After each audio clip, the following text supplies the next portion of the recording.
This is Metro News Hotline, presented by Salango Law. Metro News Hotline is a 3-hour audio tour navigating the world of sports, news, entertainment, tech, and more from a Mountain State point of view.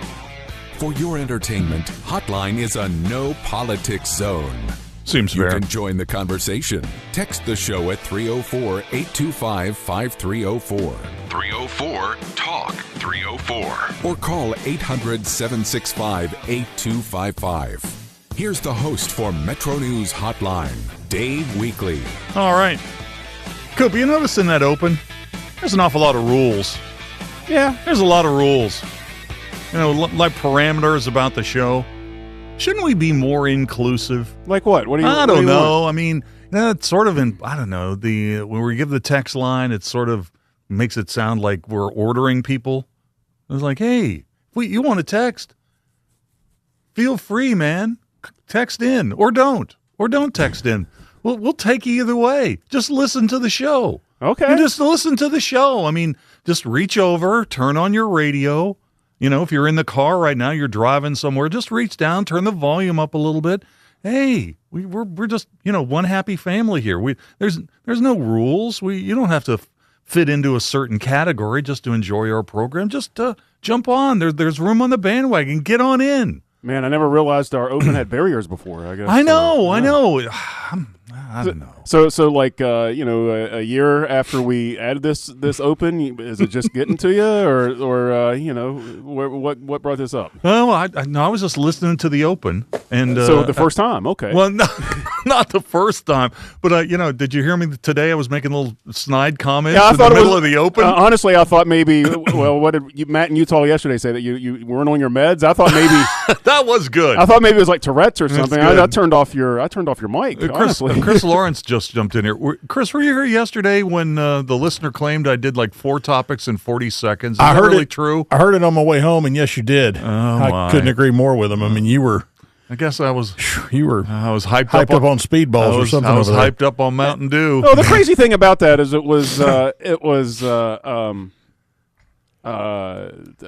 from Utah. Oh yeah, and he's part of the hashtag 180 Club. And right. I mean, and I kind of want to be like, do you not listen to the show?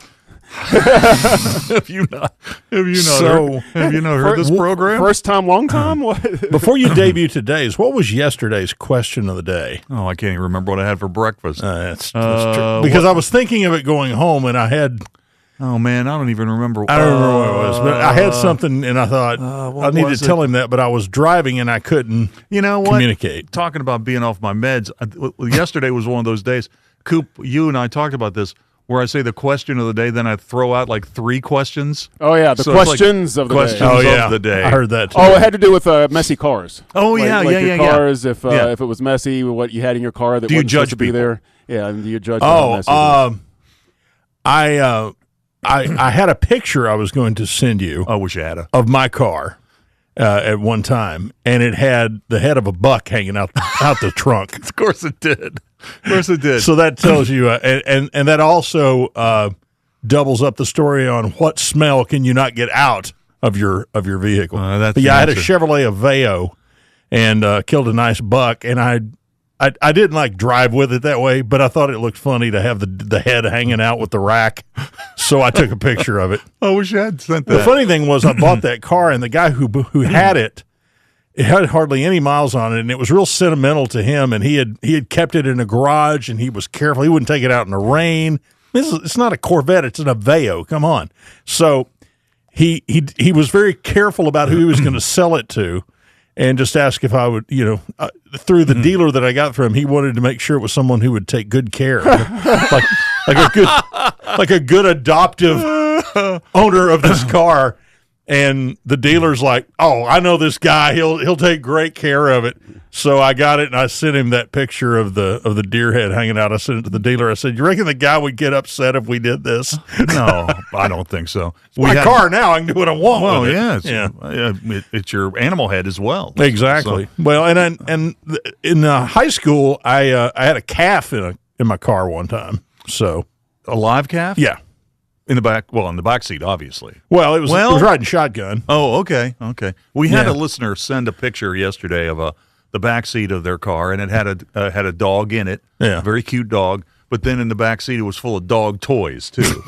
So, hey, did you ever? We had one person who sent in a note yesterday that said that they carry dry cat food in their car so that they can feed. I did hear that. Stray cats on the way to work. And what came to my mind when I heard that was I used to carry kitty litter in my car to throw out when I can't get traction on the ice. Yeah, that's smart. But I got 4-wheel drive now, so I don't have to do that. And if you get stuck, if you have to go to the bathroom, well, you're in good shape.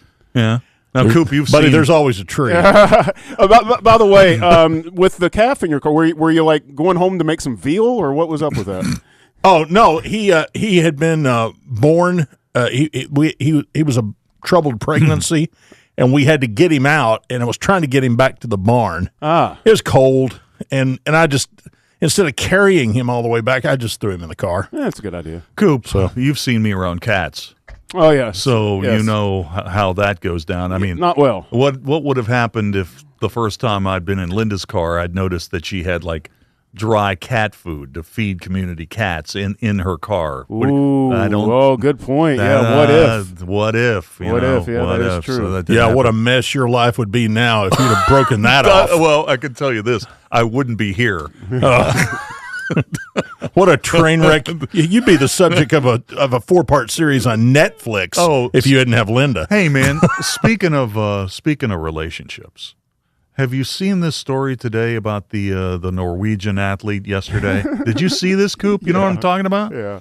All right, so this guy, by the way, Do you have the response yet? I'll see if I can find it. I If have. not. I know Her by response. heart. I heard. Yeah, I know her response. Okay, good. So yesterday, this Norwegian athlete who won a bronze medal in the biathlon thought that he wouldn't talk about how happy he was to be on the medal stand, but he talked about his infidelity in the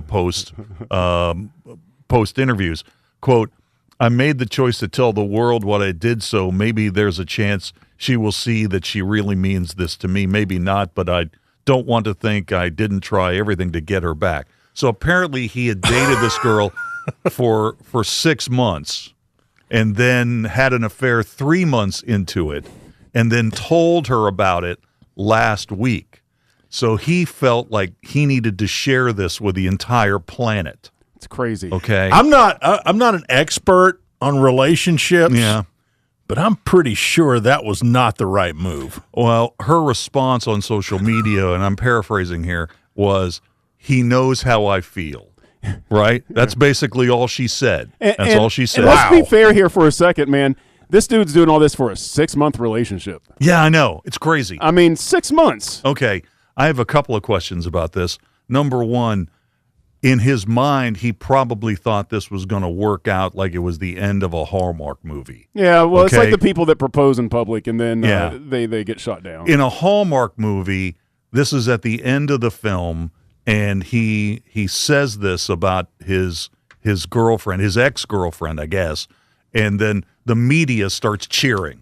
We all stand at the end and start cheering his honesty and love for his girlfriend, and there'll be a tight shot of the girl's dad in the back. He suddenly won over. That's really not how reality works. And a lot of time in the You know Hallmark how- movies, he didn't really cheat. Like, Well, or that's there right. was extenuating circumstances. It was a misunderstanding or something along those lines. That the heroes generally remain fairly pure in those movies. Yeah. and that's not the case here. 20 minutes before the end of every Hallmark movie, there's the 5-minute breakup. Right, Where right. there's a miscommunication. Yeah, usually, yeah, right. Somebody's dog did something and you missed a call or whatever. And Or then you get mad. the way it normally works is you're buying a gift or something for your soon to be girlfriend, and she sees you buy it, and there's And thinks it's for another lady. I just realized that Yeah. Speaking of Linda, I know that she watches these, and that means that you've watched a few of I these could as well. write so, one. Yeah, so Yeah. I need to default to you on this. I could on write this one. plot construction because I know that My you're very my good mother at it. was big on them too. Yeah, I could write one. The other thing is, would we be looking at this story any differently if he had won a gold medal? No, I mean, don't think so. wait a minute. You know, if you win a gold medal in Norway, you're good. You know, you're good for life. You never have to buy another drink or whatever they do in Norway. Yeah, man, but I if think- you win a bronze medal, it's like, You know, I don't think after a 6-month relationship that this woman was going to suddenly be like, oh, well, gold doesn't make him any less of a jerk for whatever broke him off. Yeah, keep in mind, the metals have been breaking. They're not that big a deal. That too. Well, they're a bit fragile. I'll just point out that right now Norway is winning. They have the most gold medals of any team in the Olympics. So I'm saying the guy that who won a bronze medal and kind of showed his backside here isn't really seen as a national hero. Okay. Oh well, no, and he solidified that. Yeah, but man, yeah. Here's one more thing. This guy had another problem in the past. I can't remember now what it was, but he did something like this similarly in the past, where he made some big public declaration. Well, first of all, his name is Sturla. Okay, he's a guy. When I first read this story, I thought, wow, is this a woman? No, it's a dude. Sturla, Sturla. So that's part of the problem. I mean, it's another country, man. What? And then the other thing, his last name is one of those weird Norwegian names where they have two vowels that slam into each other. It's like the A and the E are like cemented into each other. You're like the 12th Dave that works here. What do you think people from Norwegian think about that? That is fair. Norway.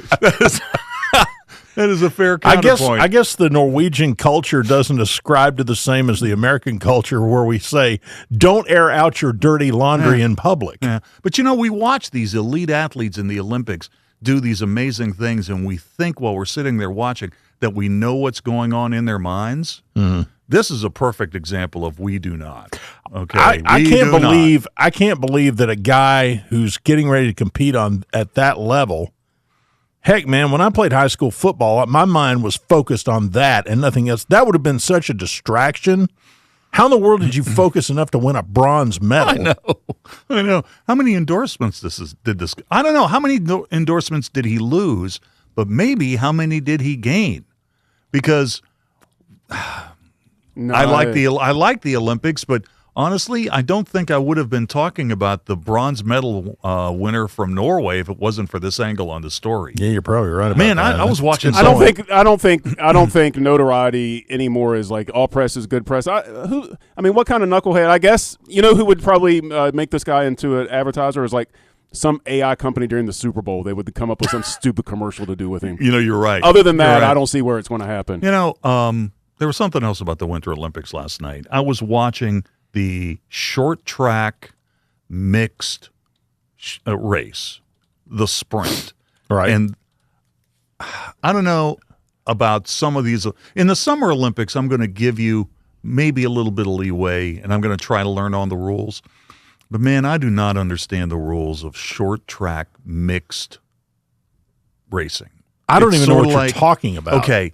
Is that skating? Yes. Okay. Speed skating. Short track. Mixed. It was a mixed event, but it wasn't mixed doubles. It was like 4 women would start, and then 4 men would weave their way in. It kind of reminded me a little bit of a roller derby. But it was one of those things where except you're not allowed to take somebody out. Well, yeah, you can't. Well, all the United States competitors were taken out. That's why they weren't in the medal round. But it was one of those things where at some point you get old enough and you think, I don't really think I'm ever going to learn the rules to this sport.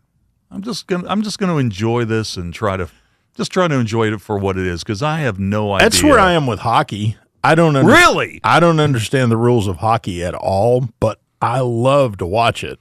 Well, today we've got men's hockey starts today. Yeah, Sweden's playing today. I was watching the Today Show this morning, and they had the 3 brothers of that girl hockey player from the U.S. team.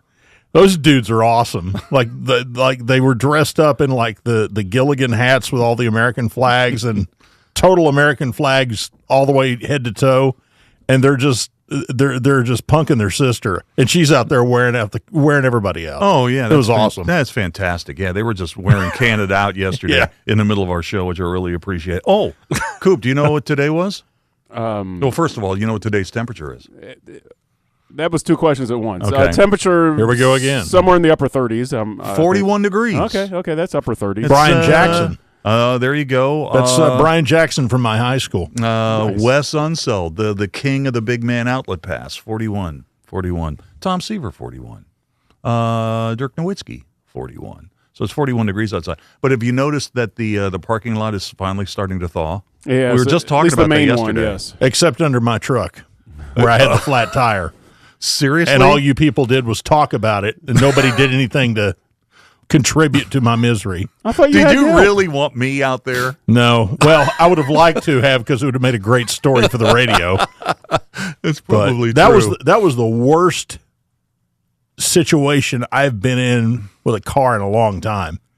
I mean, Rob Reel came out, but he will even tell you there wasn't much he could do because there wasn't much I could do. Didn't you have somebody come? Or I finally had to call it. Now, I didn't see it until the person was here, so I didn't know what was. Hey, going what's on. what's the name of the company? Is it Copley or Copley? Copley's okay. record. That dude showed up, big listener to the stations here, so I really appreciated it. But at that time, and I felt like I was going to have to turn in my man card because I had to call somebody to help change a flat tire.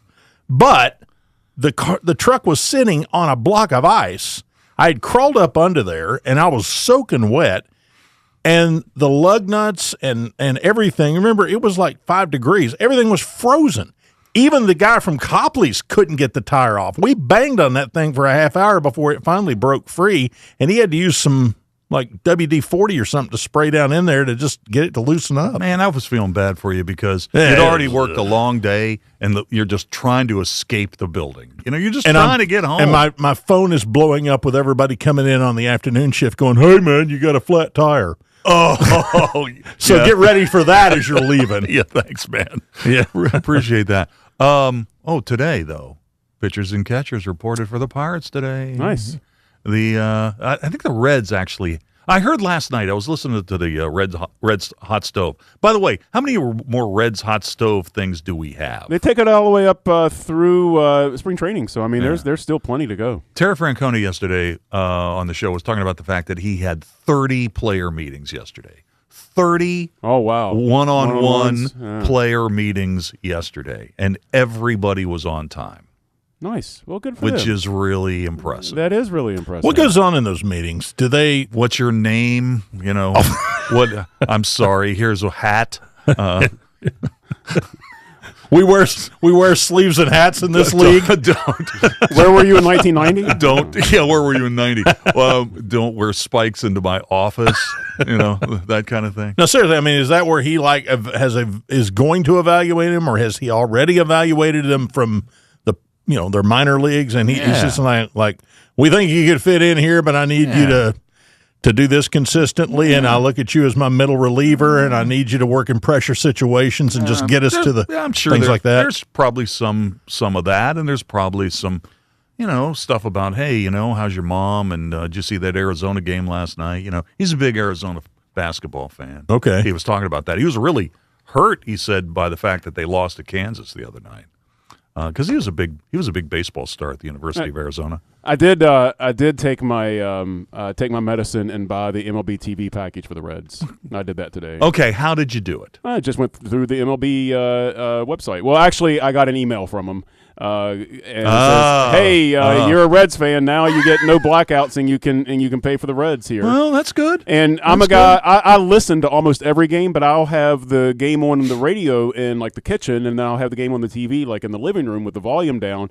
And then all night I'm walking back and forth and stuff. So I'm either listening to it in the kitchen or I'll go in the living room and watch it for a little while or whatever. So I enjoyed doing that last year. The last 3 years before that, I didn't watch anything. I just listened to all the games on the radio, which I enjoy. But it was nice to be able to have the visual representation every once in a while. I've been an MLB TV subscriber forever, so I just know that in that package, I'm blacked out. So I'm assuming that's going to be the way it's going to be. I could have bought along with this for $149. You could have got the full MLB thing, including the Reds. That's such a good deal. Isn't that the same price as the regular MLB? So, yeah, it's such a good deal. Why would yours be blacked out on one? Well, it's the same thing. Do you have to select your team? Because West Virginia, we share blackout territory with the Pirates.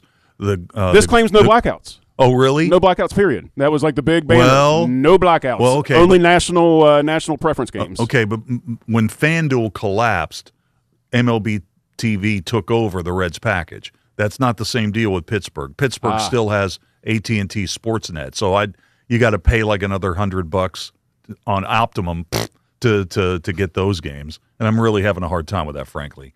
but I'm gonna give in. So the first time they have a spring training game, I'll probably buy it. So we're not going to be able to get the Reds on the Jewelry Channel. I don't even think it exists anymore. Jewelry I don't know. Channel. Well, it has been available for a couple of years. Oh, wait a minute. now. This is going on too long. We're going to take a break. You guys hang out. We're going to talk more about this in a minute. I'm Scarlett Johansson. My family relied on public assistance to help provide meals for us. These meals fueled my involvement in theater and the arts as a child, which fostered my love for acting.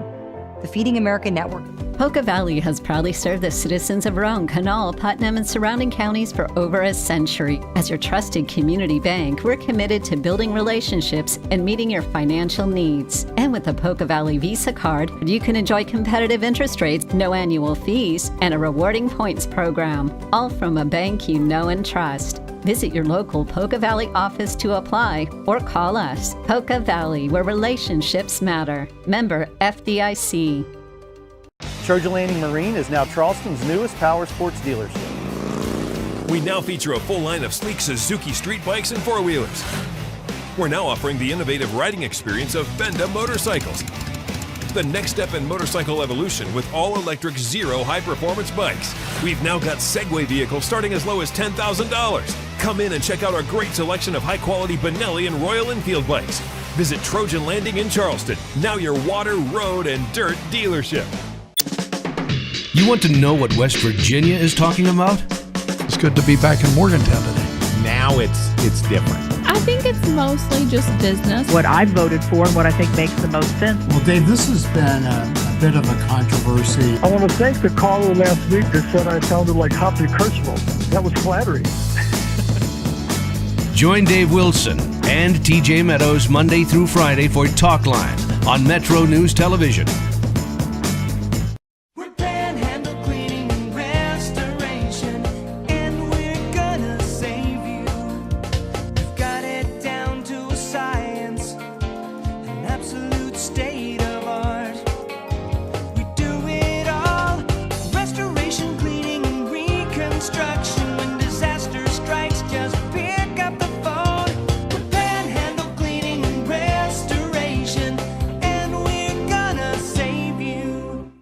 Leading the efforts to build a stronger West Virginia, the High Technology Foundation has a proven plan to strengthen and diversify our state's economy. The I-79 Technology Park's high-capacity infrastructure continues to attract advanced federal operations that are driving economic growth. This keeps our young, educated residents in the state and brings West Virginians home. The High Technology Foundation, building a stronger West Virginia. Learn more today at WVHTF.org. Stike Wealth Enhancement Group is now Wealth Enhancement, and we craft detailed financial plans for people like you because you're building your retirement your way. You deserve advice that's built to handle what your life brings.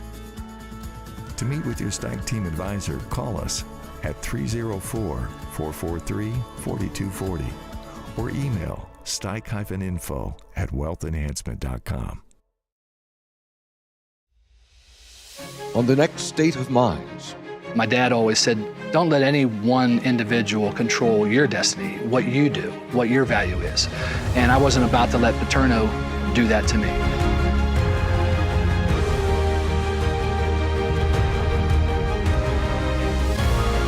I mean, it was just a phenomenal time, my first game, and to be accepted as a Mountaineer.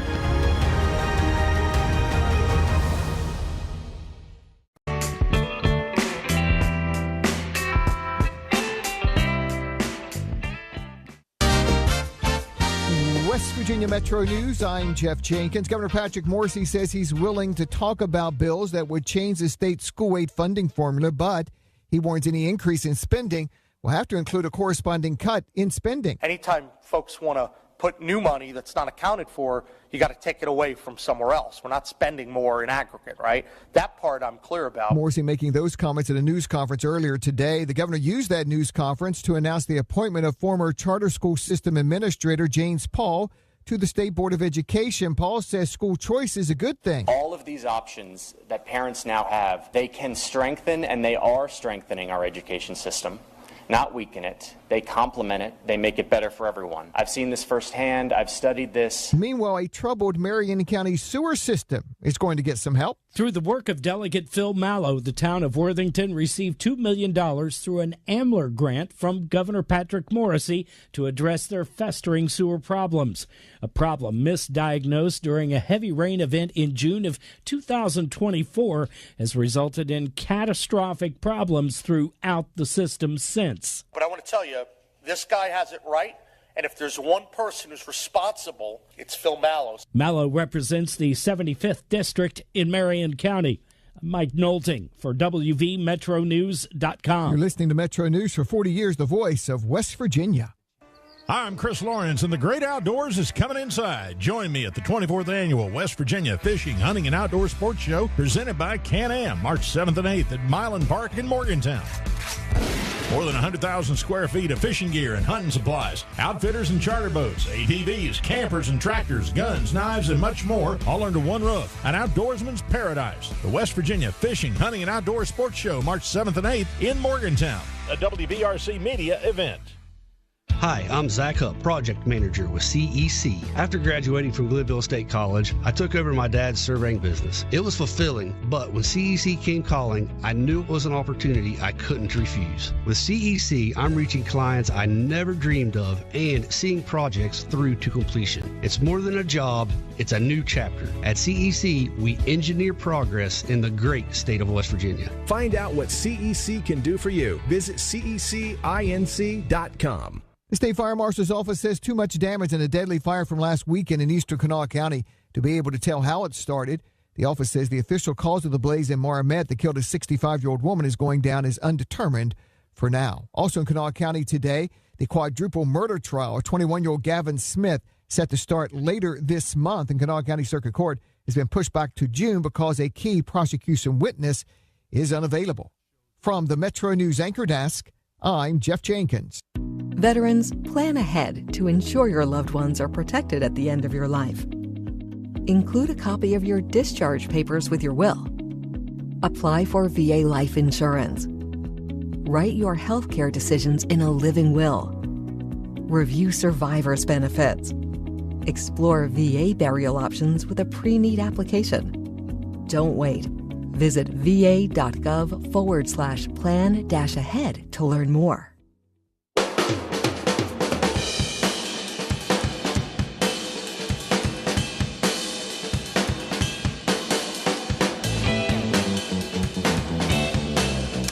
All right, welcome back to the show. Coop, do we have to pay extra to keep Jeff and Chris over for another segment? Yes. All right. Well, we haven't tapped into our budget for 2026, have we?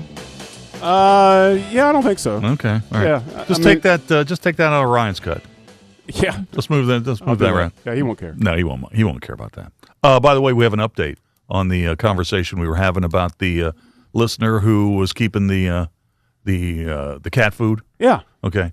Jody sent me a note. He goes, Dave, he says, P.S. I need to clarify yesterday's answer to the question of the day. My dry cat food wasn't loose in the car; it was in a bag. Well, yeah. I mean, I figured that. I wasn't thinking he had a front seat just full of loose cat food. But you never know. Yeah, I mean, yeah. Hey, like I say, in West Virginia. We are inclusive to the folks who listen to our show, so I don't judge anybody. I don't judge. Jeff Jenkins is here. Let's get a news update, Hey, Jeff. What are you doing? Yeah, good to do that, Dave. At the website, WVMetroNews.com.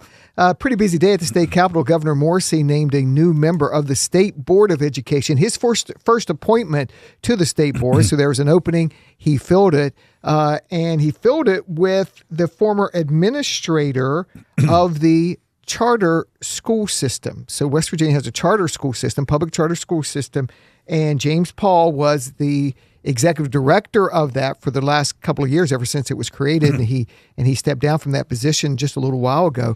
But the governor named him today to the State Board of Education, kind of sending a message, I think, to the state board.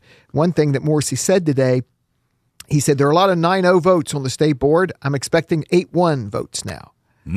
So that's one of the things he said. You can read that story at WVMetroNews.com. Also, Brad McElhaney asked him a question about where he is on some of these school funding bills. There's some movement in the legislature to make some updates to the state aid school funding formula, which hasn't been updated for like 40 years.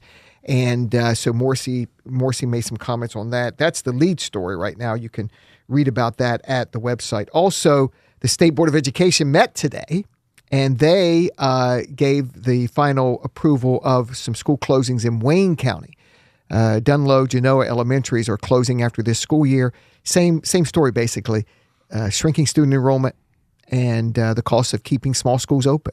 And that's why they are closing. That story also at the website, wvmetronews.com. So you can read both of those. There's a story about this happened in Pomeroy, Ohio, just right across the river from West Virginia. Right. A car plunged into the Ohio River last night. A 4-year-old girl was rescued out of that car by first responders, but the driver did die, and they've yet to recover the vehicle. Oh, that's awful. Icy conditions, and the driver lost control and went into the river. Oh, that's awful. Yeah, so we've got the latest at the website. Hey, speaking of education, you had the call on the Huntington GW game last night. I did. So, and before that for WAJR University in South Charleston. So how's the crowd over there in Institute? Yeah, it's pretty good. Yeah, it's pretty good. And Ravenswood played the last game last night against Clay County, and there were people coming in like at 8:30. Yeah, to watch the game. That's the last game of the night. What do you think about these 8:30 a.m. games? That's early, man, for high school basketball. It is early. I tell you what, they run that thing so well. I mean, you if your game's coming up, you warm up at halftime of the previous game. They put 10 minutes on the clock, basically, and you're ready to play. And so the games have been starting like 2 or 3 minutes early. Really? Yeah. Wow. Yeah, 2 or 3 minutes early. They roll those things through there. They stay on time. And, I had my first game yesterday was at 5:30. That was for Morgantown. It was for University High in South Charleston. And the second game was at 7 o'clock. So they got another big day of games out there that they're going on today. Yeah, Joe Bricato's there. There's a 5:30. I think it's Morgantown and Paul Blazer out of Ashland, Kentucky at 5:30. Yeah, Tom Bragg's going to be here in a bit. And he's calling that game for you, right? He's calling the 8:30 game tonight. Oh, okay. Hoover and St. Albans. That's right. Yeah, you're right about that. Yeah. My boys from Tyler County were here yesterday. They had the 8:30 a.m. game. Man, you know how early you got to leave Tyler County to get to Institute for an 8:30 a.m. And they didn't win. Yeah, they lost to Poca yesterday. Yeah. Jeff, oh, by the way, you see Coop's buying this MLB.com package for the Reds. You going to buy that too? Yes. All right. Yes, I will buy it. That's the plan. That's the. I mean, there were some initial discussions last night, but that's the plan. We're in negotiations. Yeah, but it's a great deal, really. Oh man, it is a great deal. It's not bad. Now the only thing that I'll miss, one thing that FanDuel did that I won't miss is because it was FanDuel, they had to open up every inning with some sort of betting thing. Right. I got kind of tired of that. But the one thing that was nice about the app, it was just so simple. You just basically loaded the app and the game was there. You didn't have to navigate a bunch of menus. You didn't have to find it. Was just there. You hit play and you were done, and you were just watching the game. And these are, and you guys talked about this, I think, last week. These are scaled down. There's no pregame here.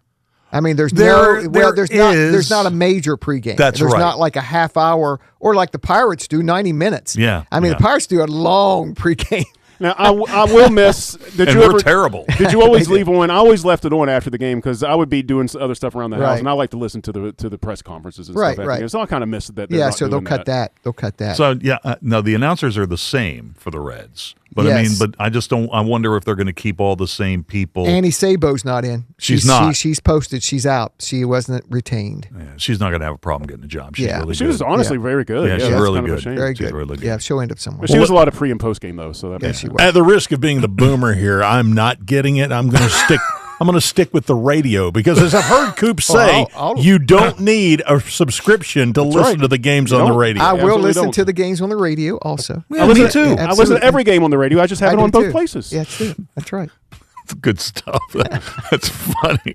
Hey, guys, thanks for giving me a little extra time. Defending I appreciate TV it. watching. Yeah, there you go. We've now officially put you behind. No, it's all good. It is all good. We don't have a schedule on this show. What do you mean? Schedule? What are schedules? Hey, I tell you what, though. Let's do the question of the day before we wrap this puppy up. Abraohiti's out today. Did you see She's that, out Coop? today. We got to say bye to Chris, too. I think Chris! See you later, man. You're the man. You're the man. What'd you have for lunch today? What'd you get for lunch? Spaghetti. Attaboy. And venison meatballs. Oh, venison Nice. meatballs. Yeah, That's nice. awesome. I do like venison meatballs. Yeah, Abror, she got the bug, man. She got the bug. She's sick like everybody. Yeah, so she'll be back next So it week. wasn't anything I said. No. Or maybe no. it was, but she'll be back next Unless week. you got her sick. Maybe that's possible too. So, question of the day, sponsored by Salango Law. New research indicates people reach their overall mental and emotional peak around age 60, challenging the assumption about youth being optimal. Scientists studied 9 psychological constructs across 16 dimensions, including intelligence, personality, and decision-making skills.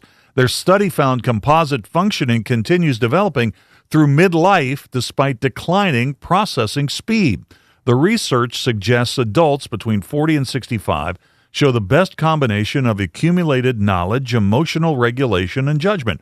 Real-world data supports this, with people earning highest salaries between ages 50 and 55, and political leaders commonly elected in their mid-50s to early 60s. Now, after age 65 to 70, average scores decline, though individual variation remains significant. So the question of the day is this: who are some of the sharpest people in sports? Who are some of the sharpest people in sports?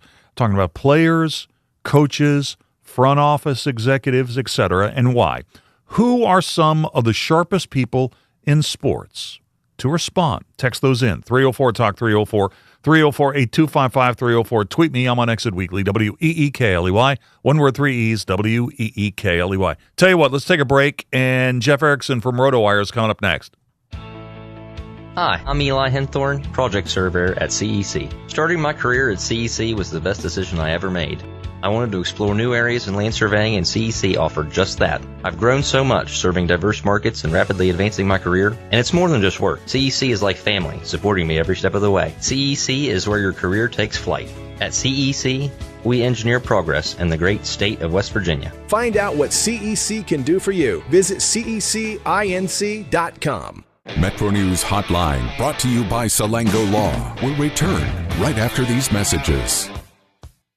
Poca Valley has proudly served the citizens of Roane, Kanawha, Putnam, and surrounding counties for over a century. As your trusted community bank, we're committed to building relationships and meeting your financial needs. And with the Poca Valley Visa card, you can enjoy competitive interest rates, no annual fees, and a rewarding points program, all from a bank you know and trust. Visit your local Poca Valley office to apply or call us. Poca Valley, where relationships matter. Member FDIC.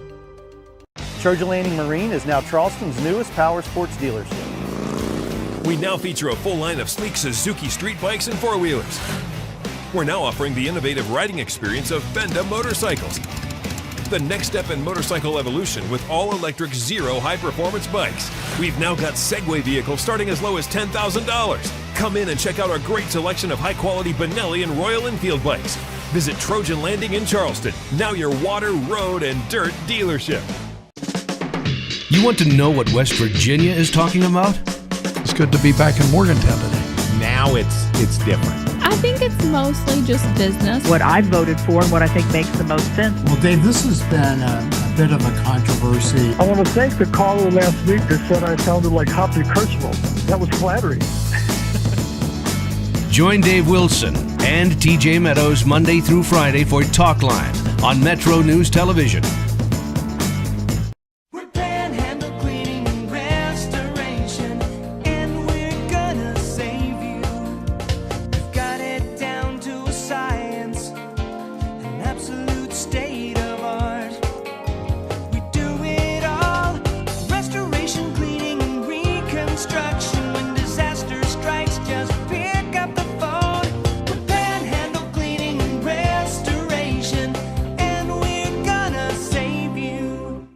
Leading the efforts to build a stronger West Virginia, the High Technology Foundation has a proven plan to strengthen and diversify our state's economy. The I-79 Technology Park's high-capacity infrastructure continues to attract advanced federal operations that are driving economic growth. This keeps our young, educated residents in the state and brings West Virginians home. The High Technology Foundation, building a stronger West Virginia. Learn more today at WVHTF.org.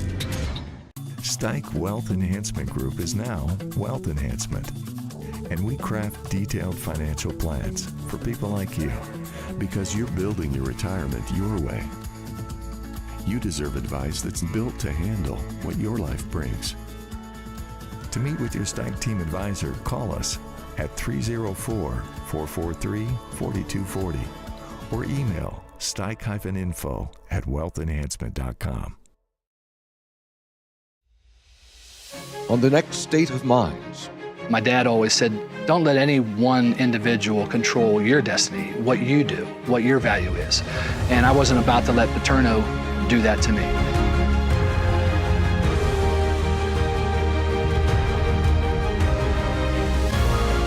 I mean, it was just a phenomenal time, my first game, and to be accepted as a Mountaineer. The voice of West Virginia.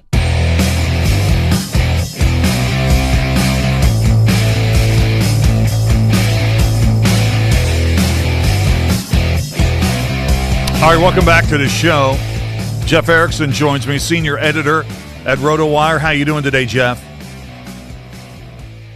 Jeff, can you hear me? Well, now, so I'm happy about that. Got golf to talk about, hoops to talk about, you name it. All right, the password is Hammett. Yeah. So, man, so many questions here. First of all, how do these big-time, big-money baseball stars report to spring training, and now suddenly they have to have surgery? Why wasn't some of these things, and I don't expect you to have the answer, why weren't some of these Hammett bone injuries repaired after the season ended? Well, in the case of both Jackson Holiday and Corbin Carroll, it happened yesterday in live batting practice. Okay. So, unless there was some sort of pre-existing thing, but, how many times do we have aches and pains, we think it's nothing, and then, okay, finally get it checked out, and, it really was a lot worse. And I think that's what happens sometimes. Players are away from the team. They check into spring training. They all go through these physicals as part of the check-in process. You see this every year, that there's 3 or 4 injuries like that that are undiscovered, or in some cases, players coming back from something and they're not all the way healed, as was the case with, say, like Josh Hader. Sometimes it just happens that way. I think Lindor is the only one I know of that I think was quote-unquote discovered. I think both Holiday and Carroll, it just happened. All right, let's go through these here. So Jackson Holiday, one of the future stars of Major League Baseball, broke out a little bit last year. What's the impact of him not being ready for the start of the season with the O's and potentially missing several weeks? Who's going to be in there to take his place? What's the impact of Holiday not being there at the beginning of the year? Well, it's a shame because, he did break out in the second half of the season. He's still kind of working his way back. Compounding the problem is Jordan Westberg's dealing with an oblique injury. Yes. So this might explain why they traded for Blaze Alexander, though. Okay. This is a trade that happened about a week ago, and they may have known that something about this coming in, at least in the case of Westberg, where I think they knew ahead of time. His injury happened in January. Late January, so that's one where they may have just wanted to add some depth, and as it turns out, with Holiday's injury, they need it. Jeremiah Jackson, Blaze Alexander, Kobe Mayo is the dark horse here at third base. If Westberg, for instance, has to miss more time, Mayo is going to get a lot of at-bats early in spring training. This is the guy trying to make the team, so that's always important. All right, despite this injury, is Jackson Holiday still a target for you in mixed dynasty drafts? Oh, yeah. He's a target for me in a lot of different formats. You worry a little bit about the batting average and the strikeouts, but he improved in both respects last year. If he misses time, he's supposed to really only miss a handful of games early at the start of the season. His 6-week timetable takes you to that. The problem, though, too, is a lot of times you see these guys at this particular injury come back and not hit for power right away, and I am concerned about that. All right, let's talk a little bit about the Corbin Carroll situation. So Carroll is supposed to be such a key player, not just in the D-backs, but for the National League, and he was slated to play in the WBC, right? So that's got to be done. That's got to be done, right? Yep, it is. Okay. It is. He's officially out of the World Baseball Classic. The season begins March 26th. It's early too, so just keep that in mind. Yeah, there's a good chance opening day is in question. This is a player in Corbin Carroll that was going 8th overall in fantasy drafts early on. So we're talking about a major player here. All right, and I want to ask about Francisco Lindor. The thing that's different about Lindor's situation with the Mets or somebody around the Mets indicated that they still think Lindor's going to be ready by opening day. They're hopeful. Again, 6 weeks is about the usual, time frame for this. That takes you right up until that. They announced today he will have surgery. Okay. So that is something we know. But yeah, this is a tricky one. Keep in mind too, this is another player that was originally slated to play in the WBC, but because Team Puerto Rico couldn't get insurance from him, and it wasn't a Puerto Rico thing. It was just there's one insurer in Major League Baseball. You remember, he's coming off of a right elbow. Lindor's coming off of a right elbow debridement procedure that he had in October too. So that's why they rejected the insurance coverage for him. But hey, maybe they knew something else too when they did the exam. So that's the other thing we can kind of look in here. All right, since we're talking about injuries, we might as well empty the chamber here. I mean, what's the fantasy take on Chris Bryant going on the 60-day IL with the continuing back problems with the Rockies? Is he undraftable? Does he have any fantasy value? What's your take on Chris Bryant? Dog bites, man. He's been hurt a lot before, end of the year, hurt last year. I don't think anyone was kind of building around him, and I don't even think he was getting drafted a lot more. And this procedure, putting him on the 60-day IL, gives him room on the 40-man roster for a pitcher they just signed, Tomoyuki Sagano, who pitched for the Orioles last year. A couple of other baseball questions. What's your take? What's your fantasy value angle on Justin Verlander going back to Detroit? I mean, he finished the year pretty strong for the Giants last year. He did, although the advanced numbers suggest that maybe it wasn't as much improvement as the ERA suggests. That he was a little bit fortunate, in terms of ballpark, in terms of fly balls getting out of the yard, things of that nature. But at the same time, you can never have enough depth, as we saw with the Braves, which we can talk about a little bit later if we have time. But they just signed Framber Valdez. This gives them 6 starting pitchers, maybe 7. I like Troy Milton, but he's probably out of the rotation now because of this. All right, so what are the Braves doing? I mean, the Braves need another starting pitcher, right? Because of the injuries. Schwellenbach is injured. He's on the 60-day IL. And with pitchers, you never know what's going to happen. What are the chances that Zach Gallen goes to Atlanta? Or what do you think the Braves are going to do with that spot that Schwellenbach was supposed to fill in the rotation? It's possible. Keep in mind that they're hoping to have Reynaldo Lopez back. They're hoping to get Grant Holmes back. And, in fact, he's declared fully healthy for spring training. So we'll see what that happens. Bryce Elder is out of options. I think Joey Wentz is as well. They also have Martin Perez in camp. So they have numbers. Whether they're good numbers is another story. We'll see. But this is a tough one for Schwellenbach. At least June, maybe later, in terms of his return date. He missed a lot of chunk of last year, too, with a fractured elbow. This is related to that. As we get a little closer to opening day, and we're talking with the Jeff Erickson, senior editor at RotoWire, about the quickly approaching baseball season. Pirates pitchers and catchers had their first workout today at Pirate City in Bradenton. There's already a little chatter about how impressive Connor Griffin was around the cage today. In terms of rookies, where do you place Griffin? What are realistic expectations for him this season? From a fantasy perspective, do you think he'll start the season on the Major League roster? I'd say there's at least a 20% chance he does. We've seen with the Pirates, sometimes they're slow to advance a prospect because they want to manipulate service time. I think that's especially true when it comes to hitting prospects. Pitchers often are injury risks, so you are less worried about calling them up sooner, but they also have some urgency. You've got Paul Skeens watching what this team is doing. You saw them trying to build a little bit more this year, actually trying. Whereas in other years they hadn't, dabbled that much in the free agent market. Put out an offer for Schwarber, put out an offer for Suarez, ended up signing Marcell Ozuna this week. So they're trying a little harder this year. And if Griffin is just so good in spring training, they'll have to call him up. So we'll see. You got a projection for Ozuna for this season? What do you think? 25? He plays 0 games in the field. Right. That's the easy one. A little bit of decline last year, a little bit of a tougher ballpark to hit in. Got him hitting around 240 with about 20 homers. Okay, sounds good. Hey, Jeff, we'll be talking a lot more baseball as we get closer to the start of the season, and maybe some tips on getting ready for fantasy drafts. Thanks for joining us today. I do appreciate it. Anytime. Thanks, Dave. All right, Jeff Erickson from RotoWire. One quick note. Coop, I don't know if you saw this or not, but our resident sports injury expert, Will Carroll, he has started a brand new program. It's available today on YouTube. It's called Injury Territory. Oh, nice. Okay, so that premieres today. Will's one of the best in the business. Yeah, he's fantastic. Yeah. So just go to YouTube and search Injury Territory, and it'll pop right up. And what a perfect time to start with all of the injury news today about major stars in Major League Baseball dealing with injuries. Let's take a break, and we'll come back and wrap hour number 1 in a moment. By Salango Law will return right after these messages. New year, new truck. Start your year off with a new truck from Dan Cava Toyota World. Now lease a 2025 Tacoma for as low as $299 a month. Save over $7,500 off on select Tundras or get 2.99% for 72 months.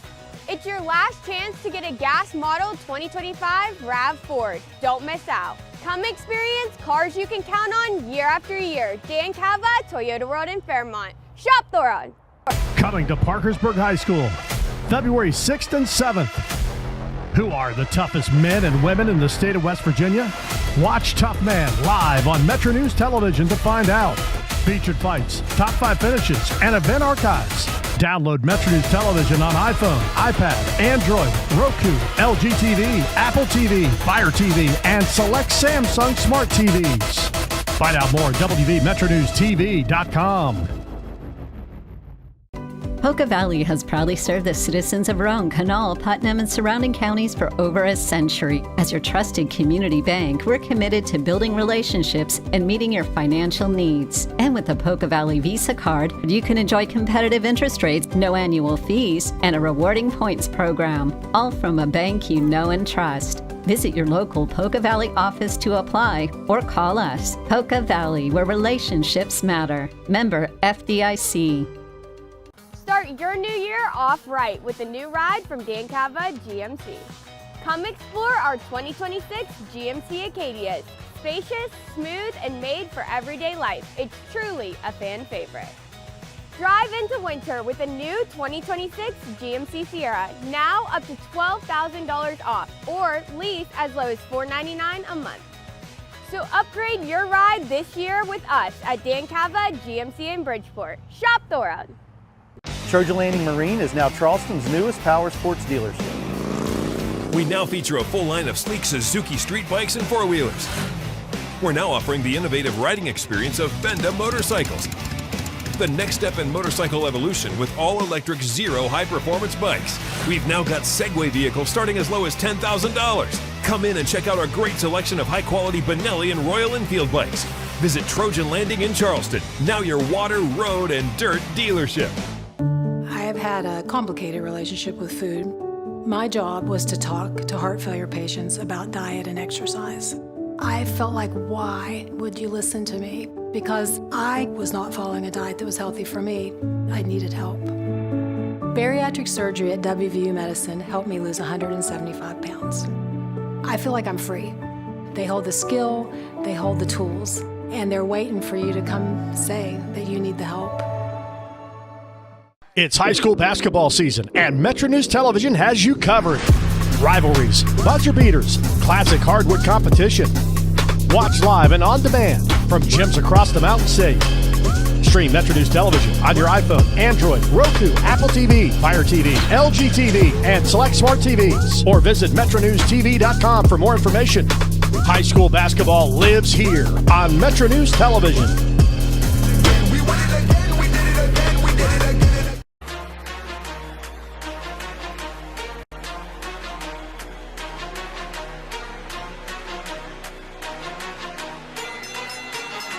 All right, top of the hour, and we need a break for news. We'll come back on the other side.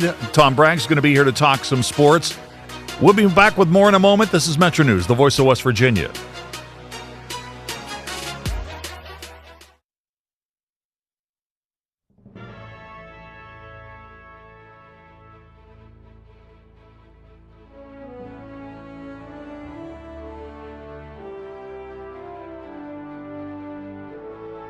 Hoppy Kercheval, 5:55 a.m. How early did you get in that day, by the way? Probably 3:30. How long did you do sign-on shift? I signed on like 7 years. Not all. 6 days a week for 7 years. Lightweight. I know. Couldn't do it now. Now when I wake up at 3:30 to go to the bathroom. and go back to bed. Welcome to the 2 o'clock hour, Metro News Midday, powered by Salango Law. Visit salangolaw.com on a Wednesday, and I apologize because Stephanie Pauly is our producer, one of the producers of the show, and normally she has everything. We have a thing we call the run sheet, when we have who we're calling and what we're doing and so on. And so, and Stephanie, I don't even know whether you know this. I did the run sheet today, and I put the wrong date on. I put 2025 on it because how many of us in modern day actually write the date out anymore? I mean, you did it when you were in school. You did it back when people wrote checks and whatever. This may have been the first day that I have written the date down, and I was responsible for putting together the sheet. And my co-host, the lovely and talented AB, starts the show by saying January 24th, 2025, because she read it directly off the sheet. And it is indeed the year of our Lord, 2026. Oh, yeah, he did find something out. Something, you're related to Thomas Jefferson? Well, I'm not related to Thomas Jefferson, but I am related to Samuel Kercheval, who was a historian who...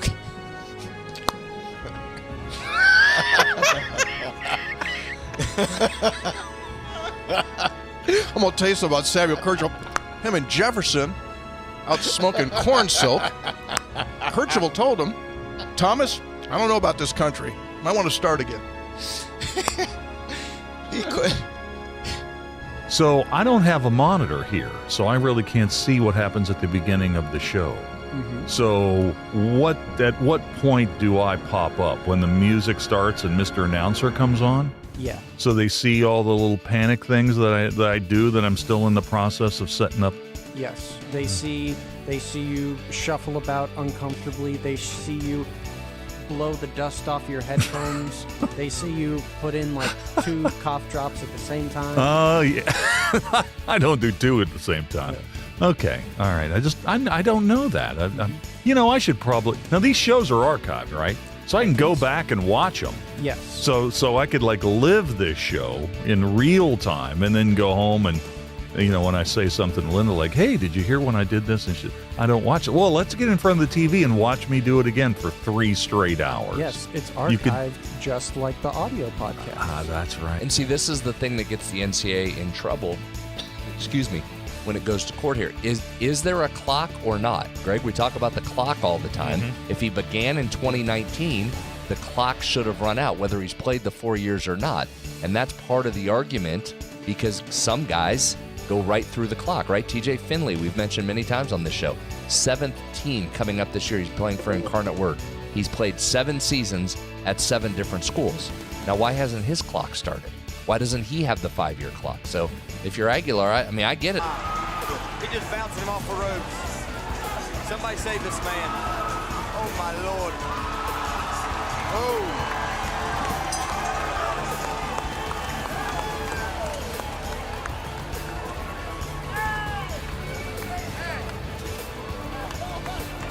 Very nice. Very nice. He hit him with everything he didn't want.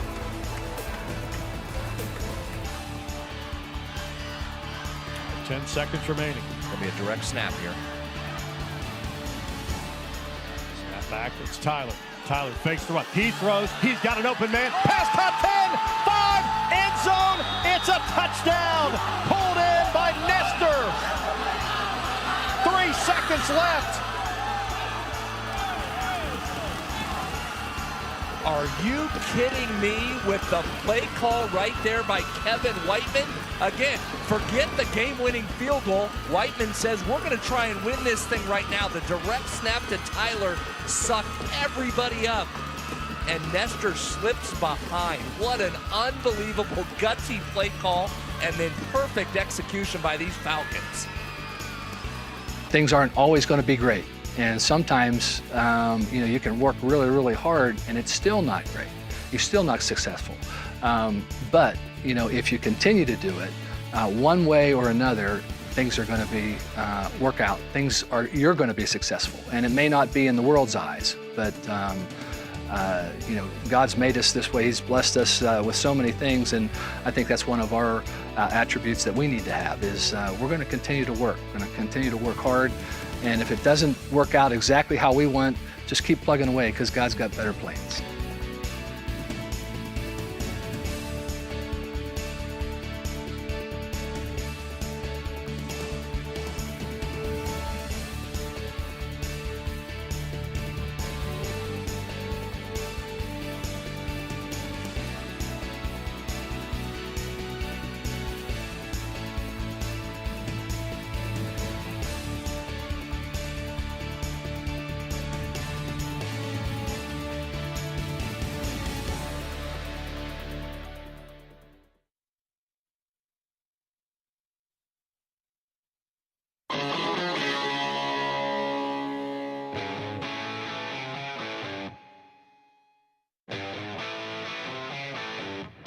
This is Metro News Hotline, presented by Salango Law.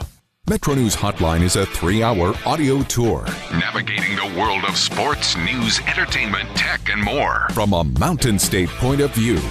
Hotline is a no politics zone. You can join the conversation. Text the show at 304-825-5304. 304-TALK-304. Here's the host for Metro News Hotline, Dave Weekley. All right, welcome back to the show. Hour number 2, How Do You Do? Metro News Hotline, keeping you company in the afternoon here in West Virginia right up until 6 o'clock. And wherever you're listening to the show today, inside the state of West Virginia or beyond the borders, just trying to get a read on what's going on back home. We hope you're having a good day. Hope you're having a good day. Pretty good day here in Charleston weather-wise. Temperature about 41 degrees as we came on the air at 3 o'clock. Not exactly what we were looking at yesterday when it was 65 degrees, but we got a lot of melting. And it's a pretty pleasant day out there. And so wherever you're listening to the show, we hope you're doing okay. Got a lot of stuff to get into in this particular hour. We'll take a look at what happened in the financial markets today. We'll reset our question of the day.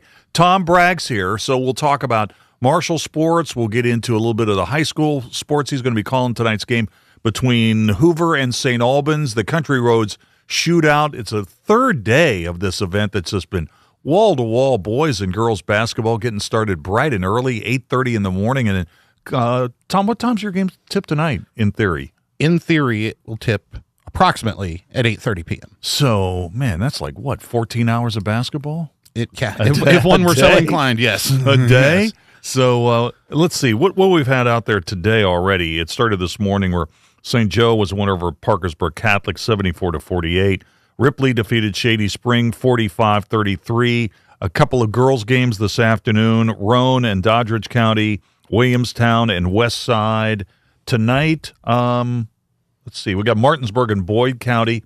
That is going to be firing up. Well, actually, it will be firing up as we speak. Morgantown High is going to play Ashland, the boys, at 5:30. That could be a good game. That's going to be a real good game. Logan and Doddridge County, that's a boys' game at 7 o'clock, and then the aforementioned St. Albans Hoover game. And that's going to be on 580, Coop? Is that where that one's going to be? It'll be on 580 and 96.1 tonight. There you go. So there you go. You can do flying solo on that one? Yep. You got no color guy? Nope, no color guy. Just me tonight. Just you? All right. So that's the story for the Country Roads Classic. We will take a look at the entertainment report coming up. That'll be around 4:25. Coop, we had so many people flowing in here in the 3 o'clock hour. We didn't even do the Sound of Sports, right? Oh, yeah. So we'll double back and get some of that stuff. And I've got some final notes about the Super Bowl that are pretty interesting, too. We'll get into that. That'll be at 4:33 today.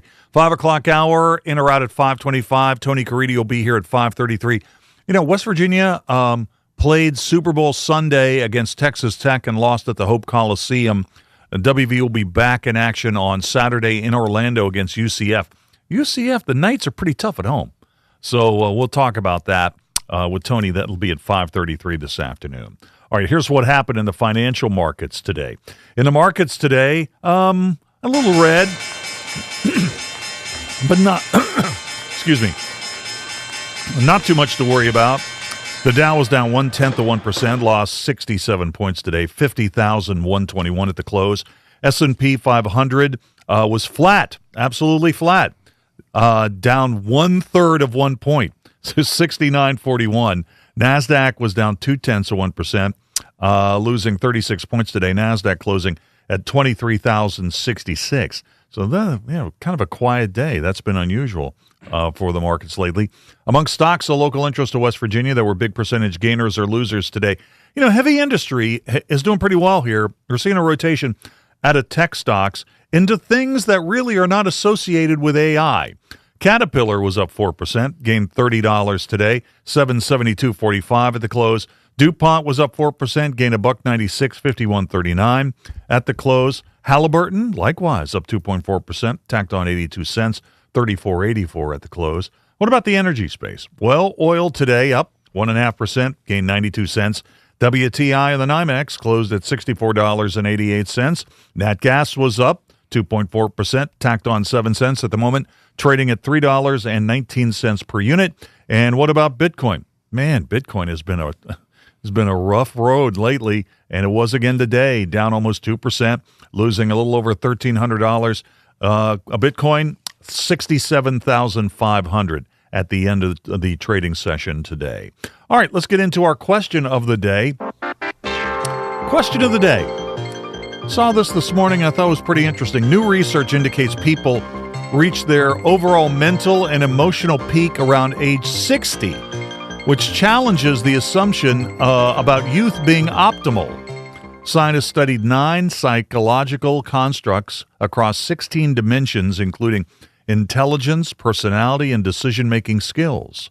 So, the question of the day is this: who are some of the sharpest people in sports?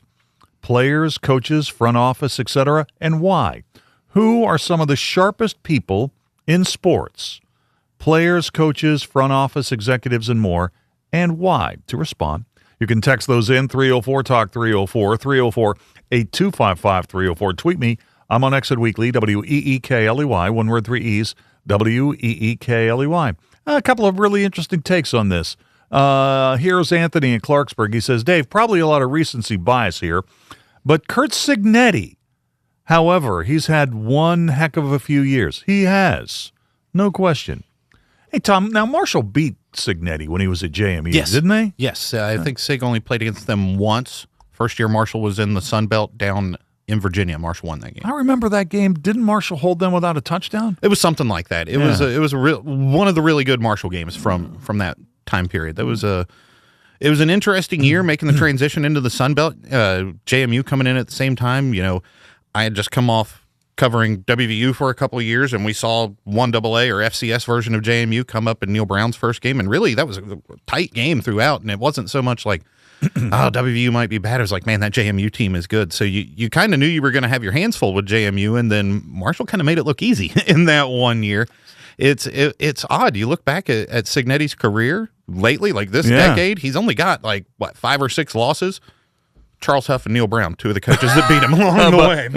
If I remember right, that game at JMU, there was something about that game. Like JMU's quarterback may have been out. There was that something, game. yeah. I think you're right. There might be something there. Yeah. All right, let's talk a little bit about Marshall basketball. Okay. So the Herd got their shot at Miami on Saturday at the Cam.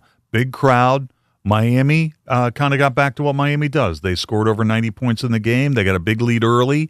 Marshall made it a game. They cut it to single digits in the second half. Yeah, I think that big lead early, the slow start for Marshall was the story of that one. They played them pretty well, but maybe even a little bit better down the stretch through the second half. But they just didn't put 2 halves together. There was the opportunity for a really big win, a nice feather in Corny's cap. But, you know, it is a non-conference game at this point of the year. You can kind of shrug it off, I guess, and try to get back to the task at hand, which is climbing up that the Sun Belt standings, which, man, it feels like Marshall's been treading water and keeping its head of where it needs to be.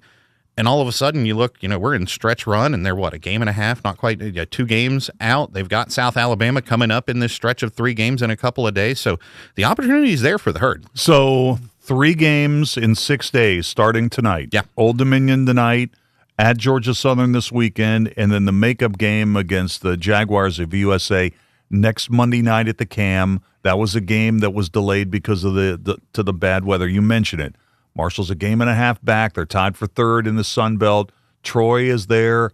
I wanted to ask you also about this. Have you been following this? The Field of 68. They have been doing a anonymous poll amongst coaches and assistant coaches about what the best jobs are in each conference. And they just posted the one about the Sun Belt. JMU, according to this is basketball. This is basketball. JMU's the best job. ODU second. I think Marshall's third. I think I saw that too. They were 4th, maybe 5th, maybe 4th or 5th. But I think that's a nice. That's pretty good, right? That's a nice compliment to the program and the athletic department at Marshall. I think. You know, JMU, there's so much money there, facilities there. It seems like everything is on like an upward track for that crew. So that's not surprising. Old Dominion, you know, that's old school basketball powerhouse on the women's side. They've kind of come along and been, you know, a contender, maybe not as good this year, but they're, you know, year in, year out, one of the more consistent teams. on the good end of things. So not real surprised to see them at the top, but man, just the middle of the pack in the Sun Belt. I think you probably could have sorted them just about any way, and whoever got those 4th, 5th spots would be like, oh man, look at us, and people a little further down, oh, we should have been higher. But it's all about the same. What I took from that is like, man, not even the coaches at ULM think ULM is a good spot to dead be. last. There was 20 votes, and they got 20 points, which means they got last place on all 20 of those ballots. So But I think it's fair though to look at the Sun Belt as JMU's the best job. I think that's fair. Marshall's a good job. Yeah, I think it's a good job. There's history there. There's recent success. NCAA tournament run in the last 10 years. You were, during the D'Antoni era, you were a threat to be a contender in Conference USA, and same goes for the Sun Belt. It hasn't quite worked out that way in the new league for the Herd, but they haven't been bad in the Sun Belt. I thought to this point.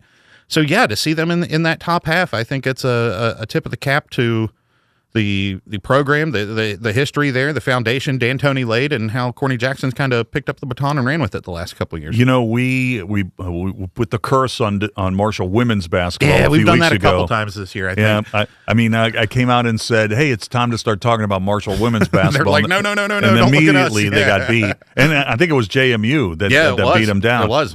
But I noticed here that now Marshall under Julie Folks has won 21 games, and they play Thursday night.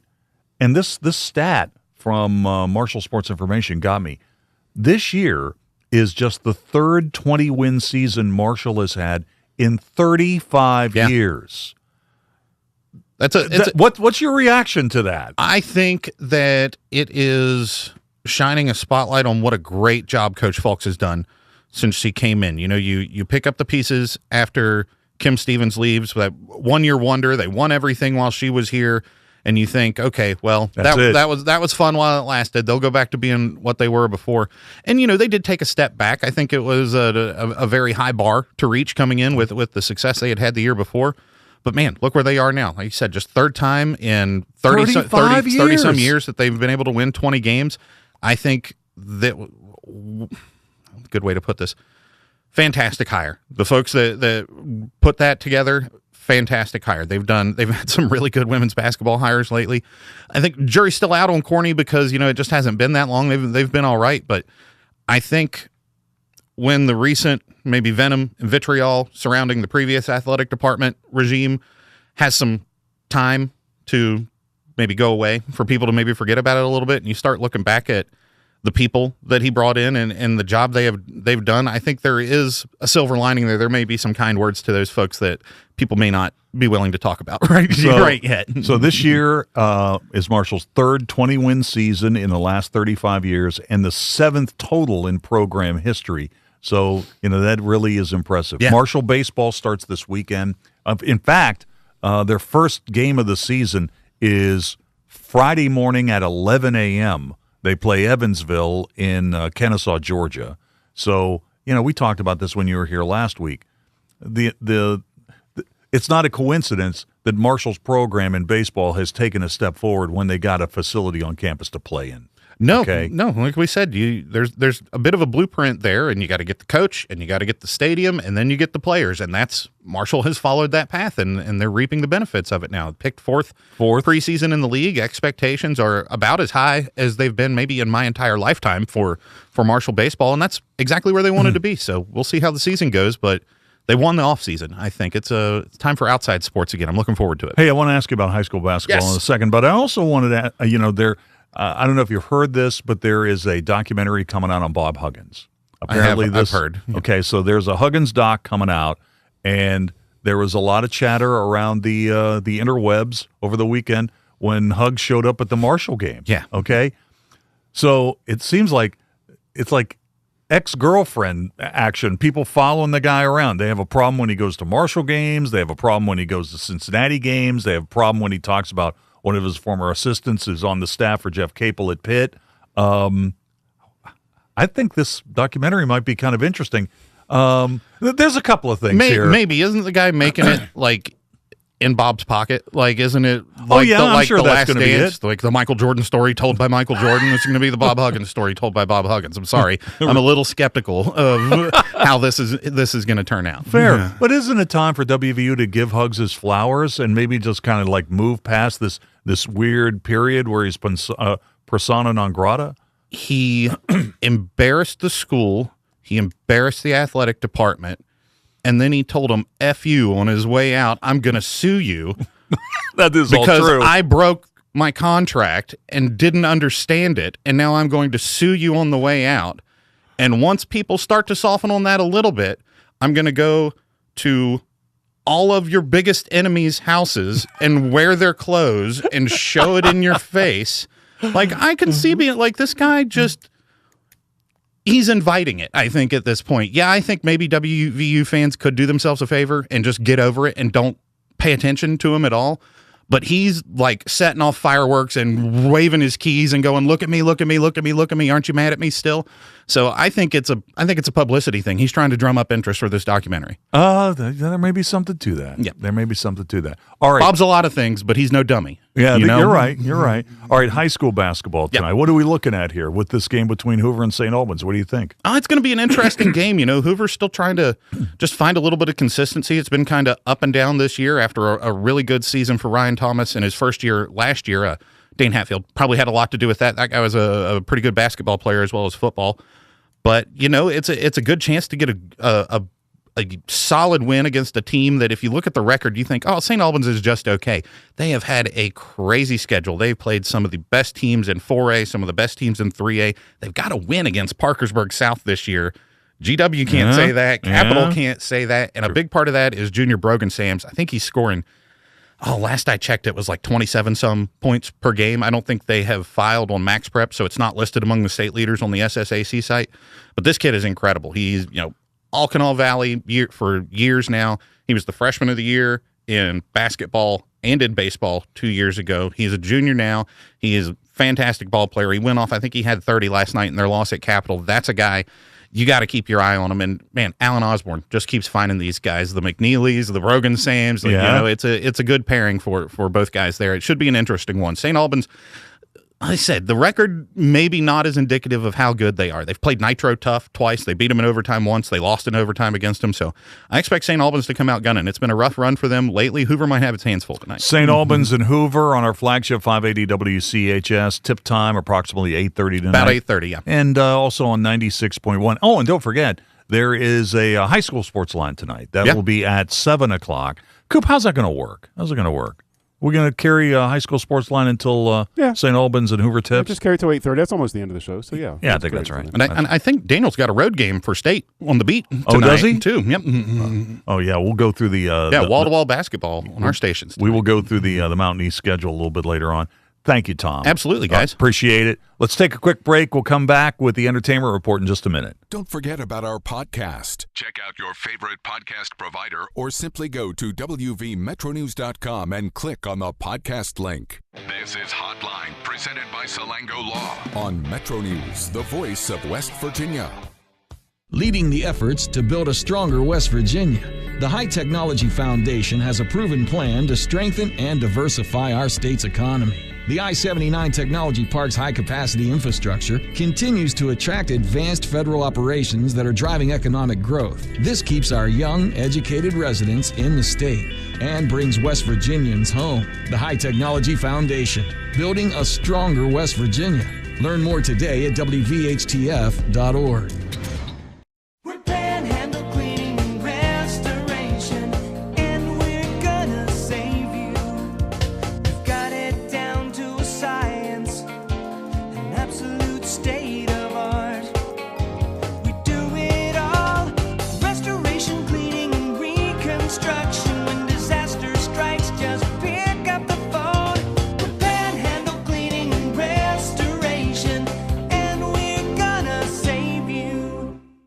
Stike Wealth Enhancement Group is now Wealth Enhancement. We believe retirement starts with a plan. Saving for college starts with a plan. Your legacy starts with a plan. Do you have the right plan? Call our team at 304-5 443-4240 or email stike-info@wealthenhancement.com. New year, new trucks. Start your year off with a new truck from Dan Cava Toyota World. Now lease a 2025 Tacoma for as low as $299 a month. Save over $7,500 off on select Tundras or get 2.99% for 72 months. It's your last chance to get a gas model 2025 RAV4. Don't miss out. Come experience cars you can count on year after year. Dan Cava Toyota World in Fairmont. Shop the road. You own a boat because you love spending time on the water. Choose the outboard that allows you to make the most of it. Honda Marine's legendary reliability, ease of maintenance, and powerful performance keep you going strong. And they're all backed by the peace of mind protection of the industry's best limited warranty. Visit your Honda Marine dealer today and find out why it's more than an engine. It's your time on the water.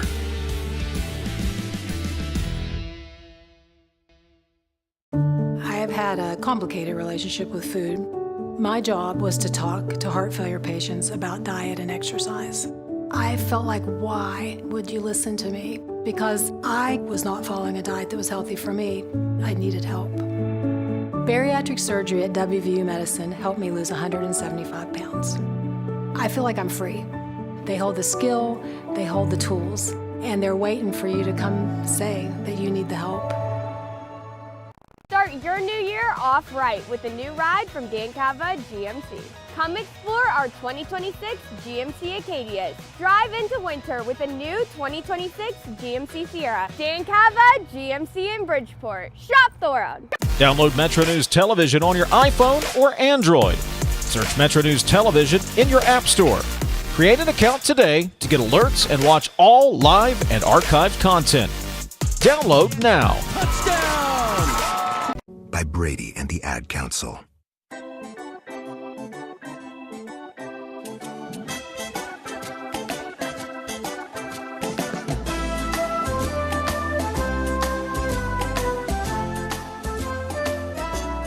I get it. It can be hard to tell what's real these days. You know what I mean? That's why I don't go on dating apps anymore. You know, there's too many bots on there. And I don't mess around with bots, okay? I'm very vigilant. If I match with a profile that has a picture of an attractive woman, I'm immediately suspicious. I'll send her a picture of a traffic light, like, what is this? Does that look like a crosswalk to you?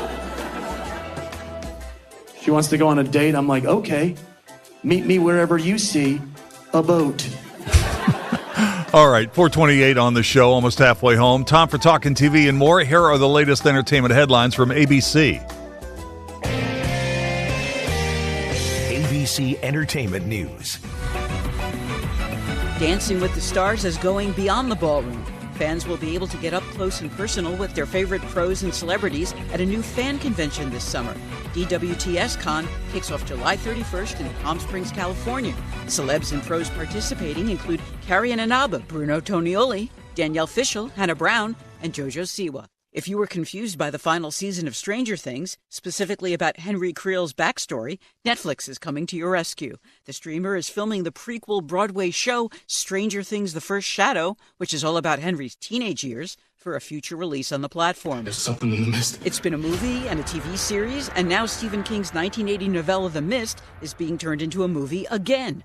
Mike Flanagan will write and direct the creepy tale of a small town engulfed by a mysterious, deadly fog. And Grammy winner Sheryl Crow is 64 today. Andrea Dresdale, ABC News. This is Metro News, the voice of West Virginia. This is Hotline, presented by Salango Law on Metro News, the voice of West Virginia.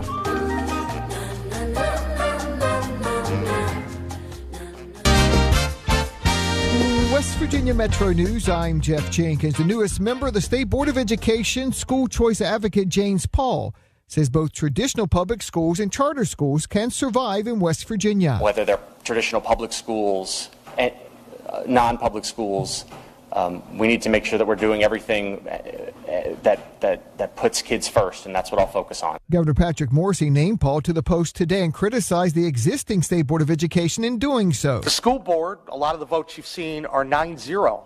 Well, this is my first pick for the school board. I'm going to tell you, Dr. Paul, I'm hopeful to see some more 8-1 votes. You can read more on Paul's selection at WVMetroNews.com. Meanwhile, the State Board of Education giving final approval today to the closures of Dunlow and Genoa elementary schools in Wayne County. Wayne County school officials say it's a cost-cutting move linked to shrinking enrollment. The board also today voting to remove the state of emergency that it's had on for the past year in the Pocahontas County school system. Pocahontas County School Superintendent Letha Williams detailed recent improvements. This issue was addressed through central office reorganization, clearly defined roles, regular school visits, and formalized administrative guidance through superintendent memorandums to ensure consistent, policy-based decision-making. Read more at WVMetroNews.com. You're listening to Metro News for 40 years, the voice of West Virginia. Come on, Liam, let's go. Get open. Come on, go for it. Wake up. Wake up, Liam. Oh, come on, use your head. Gotta want it. Dominate. There he goes again. Liam's dad yelling from the stands, trying to relive his glory days. I know. We're just trying to have fun out here and play with our friends. Like, it's not that deep. He seriously needs to get a grip. Does he really think he's helping Liam play better? I feel bad for Liam. I know he's embarrassed his dad ruins every game like this. I mean, I would be too. Someone needs to tell him this isn't about him. Yeah, stop trying to coach from the stands and just cheer. That's what Liam wants. That's what we all want. Be your student's biggest fan, not their biggest critic.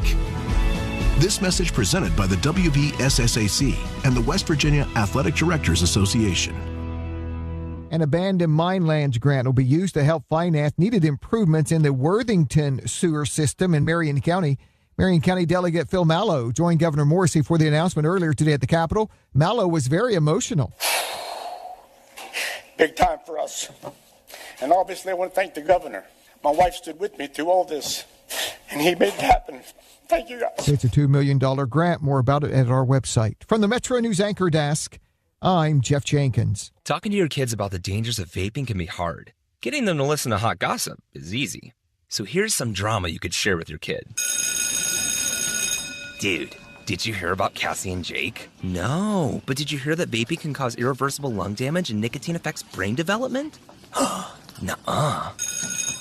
You don't need to gossip if you want to have an open conversation about vaping. So if you want to get tips on when and how to talk to your kids, visit talkaboutvaping.org. Brought to you by the American Lung Association and the Ad Council.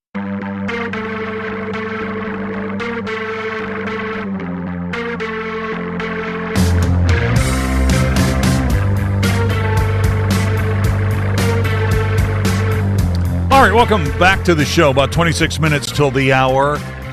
Quick reset on our question of the day. New research indicates people reach their overall mental and emotional peak around the age of 60, challenging assumptions about youth being optimal. So the question of the day, and it's sponsored by Salango Law, who are some of the sharpest people in sports? Who are some of the sharpest people in sports? Talking about players, coaches, front office executives, and why. You can reach us. You can send those in via text, 304-TALK-304, 304-8255-304. I'm on Exit Weekly, WEEKLEY, one word, three E's, WEEKLEY. A couple of really interesting responses to this. We'll get to the text messages in a bit as well. Here's one for Bananas for WV. Dave, the Raiders' late owner Al Davis was a visionary beyond his time. As far as living people go, I would say Greg Norman and his role with the Saudis in the formation of Live Golf. You need people who will go against the grain and take chances. We got a lot of response to this. We'll get into more in those in a bit. Coop, have you been following what's going on with our boy Jim Strawn? Do you know what's going on with Jim Strawn? No. Okay, Jim Strawn is retired. Right. He's living in Florida, and he has been an on-the-course scoreboard carrier for Live Golf. Oh, I didn't know He was that. in the Middle East. He was at the event in Qatar, and I noticed that he now was working the Live Golf event in Brisbane this week. Man, can you imagine how heavy one of those things would be to carry around all day in Qatar? Yeah. I mean, come on, physically man. and metaphorically. Yeah. Yeah, that's true. That's true. We're going to get him back on the show to talk about this. That is just crazy, going around the world doing that. So anyway, we'll get more of your responses to our question of the day in just a bit. Don't forget, Tony Caridi will be here to talk about the Mountaineers. That'll be coming up in about an hour. Couple of things to discuss in terms of the Super Bowl. We finally have the total number of viewers who watched the game and who watched the Bad Bunny halftime performance. And, there was such a lot of bad information about this yesterday and on Monday, too, which is kind of typical, I guess, today. But we now have the final numbers. So the Bad Bunny Super Bowl halftime performance, 128.2 million viewers. Second largest halftime show in Super Bowl history. Not quite as big as Kendrick Lamar's. Kendrick Lamar's show last year, 133.5 million viewers. The game itself averaged 124.9 million viewers, second most watched American television broadcast ever. First of all, isn't it curious that more people tuned in to watch the halftime show than watch the game? How crazy are those numbers, right? Isn't that the same thing as the year before and the year before? Yeah, but I mean, isn't that what is it? Like you think, oh, I'm not interested in football, but I basically want to watch the halftime show. Well, yeah. More people watch the halftime show than actually watch the game itself. As a sports fan, I always find that kind of curious. Well, but it makes sense. It though, does. right? Because you maintain all the sports fans, and then you add the people that don't care about sports and watch it just for the show. So it sort of makes sense. Yeah, it sort of makes sense, but it is kind of weird to look at that number. Yeah. Oh yeah. We also, by the way, I was looking at the halftime shows that had the biggest audiences, and Michael Jackson's is right up there. I mean, it's still. It's either third or fourth all time. I mean, everything he did was basically right up there. We just yesterday, I think, on the Sound of Sports, we had the Oprah interview, right, which had a ridiculous amount of people that watched it. I mean, he was the king of pop for a reason, I was reading last week, leading up to the Bad Bunny thing, about Michael Jackson's performance, and there have been over the years these alternate halftime shows or reasons to change the channel. Remember the old Bud Bowl? Oh yeah, Bud Bowl, yeah, right. Bud Bowl thing. The year before Michael Jackson performed at the Super Bowl, they had the In Living Color halftime show. Yeah, I remember that. Okay. Yep. That's when this all started, that they figured out, man, we have got to get an act that's so big. So people won't turn it off. Exactly. And they were also struggling with non-competitive Super Bowls back then, too. Yes, so exactly that right. hasn't been the NFL suffered for a while with non-competitive Super Bowls, and that hasn't really been the case. There's been a few of them, like the most recent one. Right. But that hasn't been the case as much recently. But that was a real concern when they first started doing this, because they would lose viewers during halftime, and people would turn away to go to the Bud Bowl or the In Living and never come back because it was a blowout. Yeah. So, yeah, you have to get people in there. My personal opinion is we've gotten too far. Like, it's too far away from being sports. I mean, it is what it is. It's a cultural event. I get it. I'm not somebody, regardless of who's doing the show, that's going to, debase myself by being offended by music. That's just not what I'm going to do. But come on, man, it's a sporting event, right? It's supposed to be sports. Just put some high school bands in there, invite some high school bands from all over the country, put an all-star high school band in there, and don't worry about it. I still contend that if you got a massively popular stand-up comedian to come out and give me great idea, 12 good Absolutely. minutes, Absolutely. that would probably work. Get a superstar out there to do something along those lines would be great. Any sort of, you could do a lot of different things. It's not like I have a huge problem. It's just become such a thing that it's like everything else. It's like I'm from the beginning of the time that I started watching sports, I just like sports. Yeah. I like football. I like baseball. I like basketball. I liked watching these things. I don't need to sideload gambling and concerts and, frankly, fantasy sports and all these. I don't need to sideload those things into my fandom. Yeah, and to me, as somebody that likes the sport, it kind of detracts from the sport. Here's one more thing about the Bad Bunny thing that I thought was hilarious. I saw this. Did you see the story about the water usage in New York City? Water usage in New York City experienced a dramatic drop in the 5 boroughs during the halftime performance. Nobody went to the bathroom. Nobody went to the bathroom. However, the 15 minutes immediately following the halftime show with Bad Bunny showed a massive spike equivalent to 761,000 toilets flushing at the same time citywide, according to NYC's water official social media account. That's pretty crazy, right? That's good That's stuff. pretty Yeah, crazy. sure. Yeah. And we finally we also have the numbers on the All-American halftime show. So they've totaled that up, and Kid Rock's thing got 6.1 million live stream viewers with about 21 million views on the YouTube replay. The other thing is, did you see where Kid Rock is now coming out and denying that he lip-synced the thing? Yeah. Did you watch it? Yeah, I did. I didn't see a lot of it, but I swung back over just to see what was happening. Dude, there was no band. What are you talking about? I know. You just played the CD track and moved your mouth over I know. it. Why? Why did he even do that? But he did admit that it was taped. Yeah. Okay. He had to do that. He Hey, had to admit to but that. look, no shame, because what nobody wants to admit, for example, the Whitney Houston national anthem was taped. That's right. That's exactly right. There's a lot of people that call that a live performance. It was not. It was not. Performance. It was not. But why even go there? Yeah. Why even go there? I mean, he was clearly lip syncing. I mean, and his mouth movements were so far off from the lyrics. There's just no question about it. He's claiming that it was not lip synced, but he was changing microphones, and it was the song that he was singing. Dude, why even go there? Why go there? Everybody lip syncs. I mean, why even? I mean, a lot of them. Why even deny it? There's no it's shame. Just part of it. I mean, like I said, Whitney did it. Yeah, I mean, come on. There's no shame. Why he decided to go there, I have no idea. But anyway, 6.1 million viewers for that thing. Not terrible, and it didn't even make it on a lot of platforms, including X. So people wanted to watch that. They did watch that. Let me get a couple of Sound of Sports clips in here. Because a couple of these games last night were pretty tasty.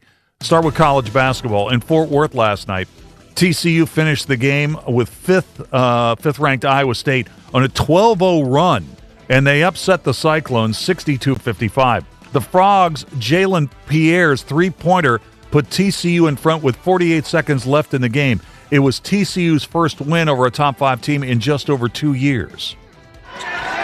12 on the shot clock. Three-pointer, Pierre. Got it! The lead is TCU's. Lipsy with the ball. Lipsy turns it over. Robinson slams it home.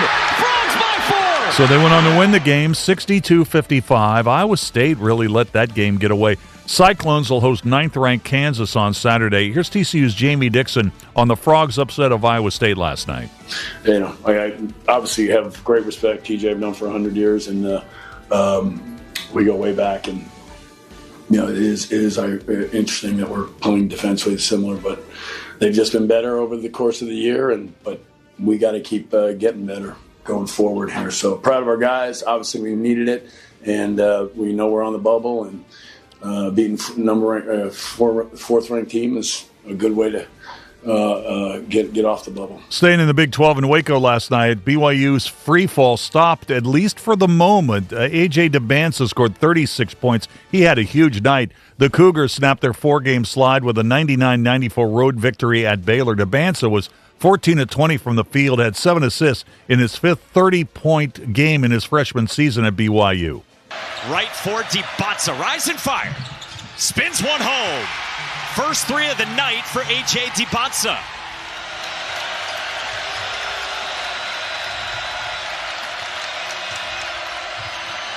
DiBazza gets it to go on a foul. You see only 3 turnovers for BYU.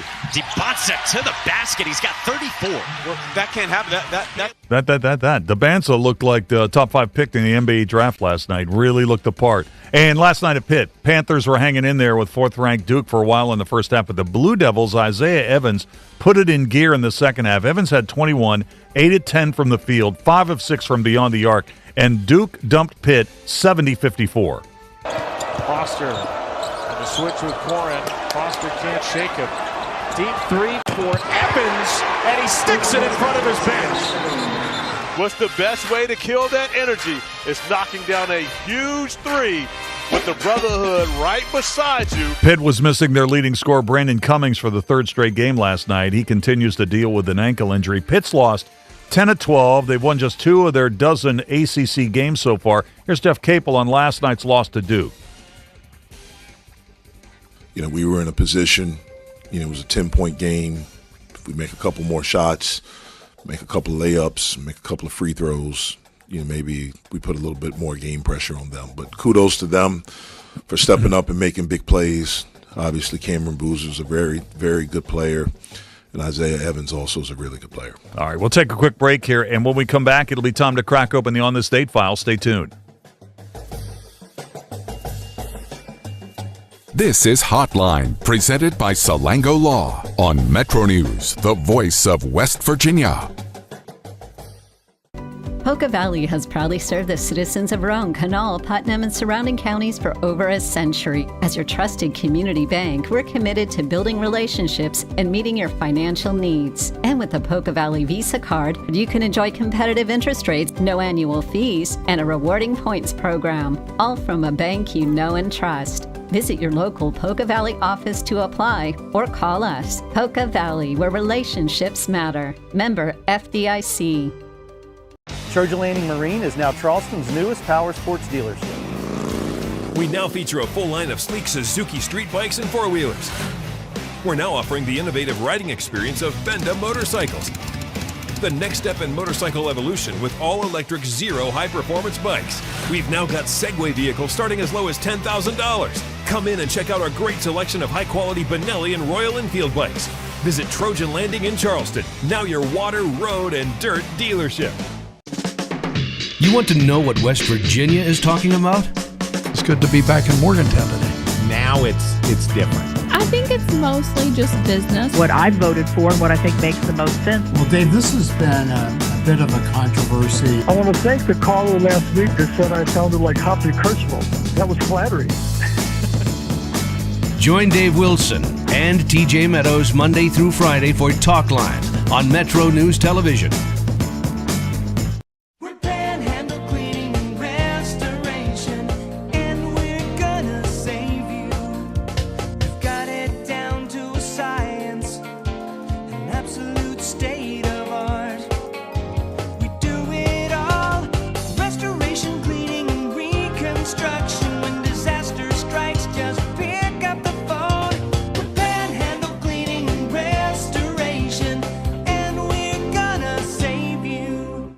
Leading the efforts to build a stronger West Virginia, the High Technology Foundation has a proven plan to strengthen and diversify our state's economy. The I-79 Technology Park's high-capacity infrastructure continues to attract advanced federal operations that are driving economic growth. This keeps our young, educated residents in the state and brings West Virginians home. The High Technology Foundation, building a stronger West Virginia.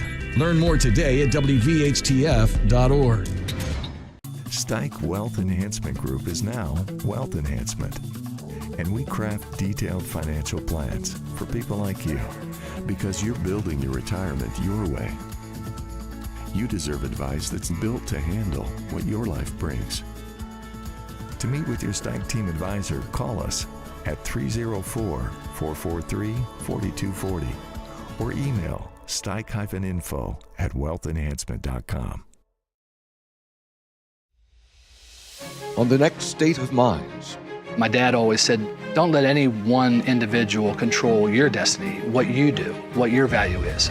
And I wasn't about to let Paterno do that to me.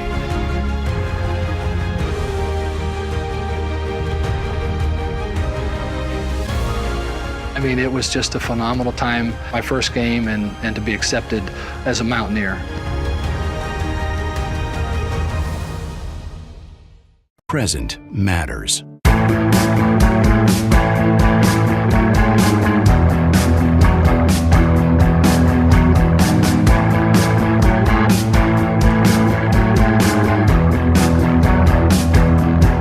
All right, welcome back to the show. It's almost 10 minutes till the hour. Hey, don't forget, In the 5 o'clock hour, we'll have more of your responses to our question of the day. Tony Caridi is going to be here at 5:33. We'll play in or out. That'll be at 5:25. Also going to get into a little baseball. That'll be after the top of the hour, so stay tuned for that. All right, time now to crack open the On This Date file, and we'll start with the birthdays. And we'll start with the sports birthdays. Coop, you know whose birthday it is today? Larry Merchant. Larry Merchant. I'll give you $10 if you can guess his age. Larry Merchant, the boxing analyst. I know. 83. 95. Okay. 95. Right. He worked deep into his 80s, right? Larry Merchant, HBO, Showtime, 95 years old today. Todd Benzinger caught the final out of the Reds World Series win in 1990. Pretty good player, really good fielder. 63 years old today. Jacques Vaughn, oh yeah. Played at Kansas, was on the Spurs when they won the NBA championship in 2007. Was the NBA head coach of the Magic, Brooklyn Nets too. He's having a birthday today. Let's see, Tyler Lautner from the Twilight movies. 34 years old today. I would have thought he'd been older. Jeb Bush, former governor of Florida, 73. Tina Louise, Ginger on Gilligan's Island, 92 years old today. Brandy having a birthday. Moesha, 47. Sarah Palin is having a birthday today. Man, did you know Sarah Palin was in her 60s? She's 62. Natalie Dormer, oh yeah, 44 years old today. Damian Lewis from Homeland, from Billions on Showtime, one of my favorite shows, 55 years old today. Jennifer Aniston is having a birthday today. Jennifer Aniston is 57 years old today. She, of course, was Rachel on Friends, and part of her character, she was the worst waitress at the restaurant, at the Central Perk. Rachel? Yeah. Remind me to review with you which pot is decaf and which is regular. Can't I just look at the handles on them? You would think. Okay, fine. Gunther, you know what? I am a terrible waitress. Do you know why I am a terrible waitress? Because I don't care. I don't care. I don't care which pot is regular and which pot is decaf. I don't care where the tray spot is. I just don't care. This is not what I want to do. So I don't think I should do it anymore. I'm going to give you my week's notice. What? Gunther, I quit. Does this mean we're going to have to start paying for coffee? Jennifer Aniston having a birthday today, 57 years old today. From sports, this is one of those, do you remember where you were when this occurred moments? 1990 in Tokyo. Today is the anniversary of Buster Douglas knocking out Mike Tyson. Together as Buster landing these. Oh, nice uppercut by Buster Douglas. Look at this. He's knocked Mike Tyson down for the first time in his career. Mike Tyson hits the canvas. He's in big trouble. He may not be able to recover. It's up to 7 and 8. He's not going to make it. Unbelievable. 23 seconds in round number 10. The winner by way of knockout and new heavyweight champion of the world, James Buster Douglas. Buster Douglas. Man, you remember Mike Tyson when he was down? He's like searching for his mouthpiece. He's on his back and he's looking for his mouthpiece. Oh yeah, he got hammered. There's no question. He did. Yeah, he did. And John Jackson, his manager, West Virginia connection. He's from Red Jacket. Former assistant football coach for Woody Hayes at Ohio State. On this date, 1963, Julia Child's show, The French Chef, premiered. Hi, I'm Julia Child. I'm doing a very special meal and cooking it just the way Phil has requested. Oh, Phil. And we've got a very colorful meal here, I think, with these beautiful fresh green beans and this bright orange squash and scallop potatoes, a beautiful tenderloin steak, and a little mushroom sauce on top of it. I think I'll just finish that off with a little more green for color. And then here's a special Phil touch. I've got to do it just the way he likes it. And that is a teaspoon of coarse salt right in the middle of the plate.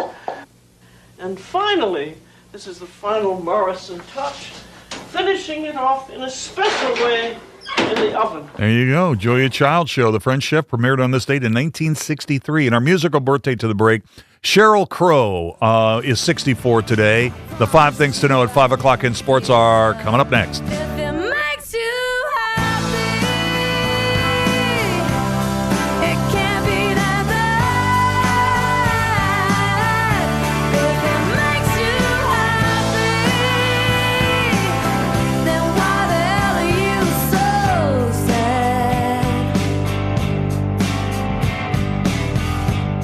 This is Hotline, presented by Salango Law on Metro News, the voice of West Virginia. New year, new trucks. Start your year off with a new truck from Dan Cava Toyota World. Now lease a 2025 Tacoma for as low as $299 a month. Save over $7,500 off on select Tundras or get 2.99% for 72 months. It's your last chance to get a gas model 2025 RAV4. Don't miss out. Come experience cars you can count on year after year. Dan Cava, Toyota World in Fairmont. Shop the road. Coming to Parkersburg High School, February 6th and 7th.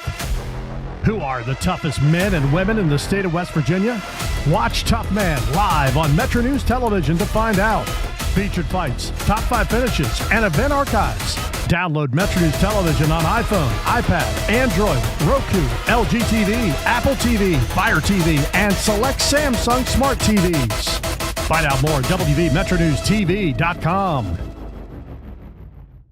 Poca Valley has proudly served the citizens of Roane, Kanawha, Putnam, and surrounding counties for over a century. As your trusted community bank, we're committed to building relationships and meeting your financial needs. And with the Poca Valley Visa card, you can enjoy competitive interest rates, no annual fees, and a rewarding points program, all from a bank you know and trust. Visit your local Poca Valley office to apply or call us. Poca Valley, where relationships matter. Member FDIC. Start your new year off right with a new ride from Dan Cava GMC. Come explore our 2026 GMC Acadias. Spacious, smooth, and made for everyday life. It's truly a fan favorite. Drive into winter with a new 2026 GMC Sierra, now up to $12,000 off, or lease as low as $499 a month. So upgrade your ride this year with us at Dan Cava GMC in Bridgeport. Shop the road. Trojan Landing Marine is now Charleston's newest power sports dealership. We now feature a full line of sleek Suzuki street bikes and four-wheelers. We're now offering the innovative riding experience of Benda motorcycles. The next step in motorcycle evolution with all-electric Zero high-performance bikes. We've now got Segway vehicles starting as low as $10,000. Come in and check out our great selection of high-quality Benelli and Royal Enfield bikes. Visit Trojan Landing in Charleston, now your water, road, and dirt dealership. I have had a complicated relationship with food. My job was to talk to heart failure patients about diet and exercise. I felt like, why would you listen to me? Because I was not following a diet that was healthy for me. I needed help. Bariatric surgery at WVU Medicine helped me lose 175 pounds. I feel like I'm free. They hold the skill, they hold the tools, and they're waiting for you to come say that you need the help. It's high school basketball season, and Metro News Television has you covered. Rivalries, buzzer beaters, classic hardwood competition. Watch live and on demand from gyms across the Mountain State. Stream Metro News Television on your iPhone, Android, Roku, Apple TV, Fire TV, LG TV, and select smart TVs. Or visit MetroNewsTV.com for more information. High school basketball lives here on Metro News Television.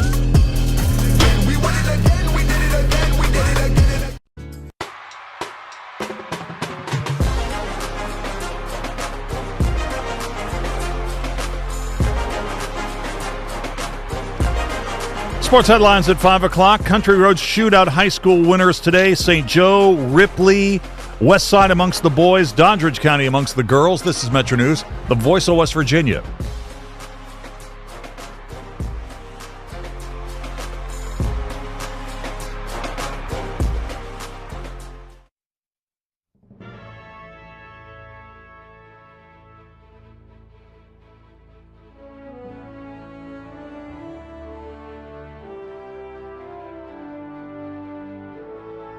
Hoppy Kercheval 5:55 a.m.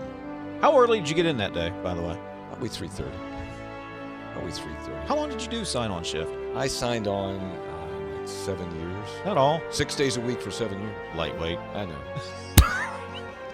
Couldn't do it now. Now when I wake up at 3:30 is to go to the bathroom. And go back to bed. Welcome to the 2 o'clock hour, Metro News Midday, powered by Salango Law. Visit salangolaw.com on a Wednesday, and I apologize because Stephanie Pauly is our producer, one of the producers of the show, and normally she has everything. We have a thing we call the run sheet, when we have who we're calling and what we're doing and so on. And so, and Stephanie, I don't even know whether you know this, I did the run sheet today, and I put the wrong date on. I put 2025 on it, because how many of us in modern day actually write the date out anymore? I mean, you did it when you were in school, you did it back when people wrote checks and whatever. This may have been the first day that I have written the date down, and I was responsible for putting together the sheet. And my co-host, the lovely and talented AB, starts the show by saying January 24th, 2025, because she read it directly off the sheet, and it is indeed the year of our Lord, 2026. Oh yeah, he did find something out. Something, you're related to Thomas Jefferson? Well, no, I'm not related to Thomas Jefferson, but I am related to Samuel Kercheval, who was a historian. I'm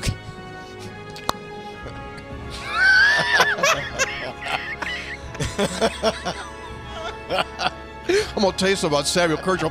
Him and Jefferson out smoking corn silk. Kercheval told him, Thomas, I don't know about this country. Might want to start again. He could. So I don't have a monitor here, so I really can't see what happens at the beginning of the show. Mm-hmm. So at what point do I pop up? When the music starts and Mr. Announcer comes on? Yeah. So they see all the little panic things that I do that I'm still in the process of setting up? Yes. They see you shuffle about uncomfortably. They see you blow the dust off your headphones. They see you put in like 2 cough drops at the same time. Oh, yeah. I don't do 2 at the same time. Yeah. Okay. All right. I don't know that. I should probably. Now, these shows are archived, right? So I can go back and watch them. Yes. So I could live this show in real time and then go home and, when I say something to Linda like, hey, did you hear when I did this? And I don't watch it. Well, let's get in front of the TV and watch me do it again for 3 straight hours. Yes, it's archived just like the audio podcast. Ah, that's right. And see, this is the thing that gets the NCAA in trouble, when it goes to court here. Is there a clock or not? Greg, we talk about the clock all the time. Mm-hmm. If he began in 2019, the clock should have run out, whether he's played the 4 years or not. And that's part of the argument, because some guys go right through the clock, right? TJ Finley, we've mentioned many times on this show. 7th team coming up this year. He's playing for Incarnate Word. He's played 7 seasons at 7 different schools. Now, why hasn't his clock started? Why doesn't he have the 5-year clock? So if you're Aguilar, I get it. He just bouncing him off the ropes. Somebody save this man. Oh, my Lord. Oh.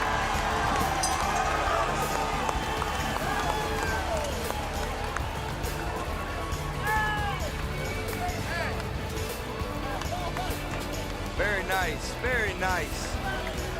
He hit him with everything he didn't want. –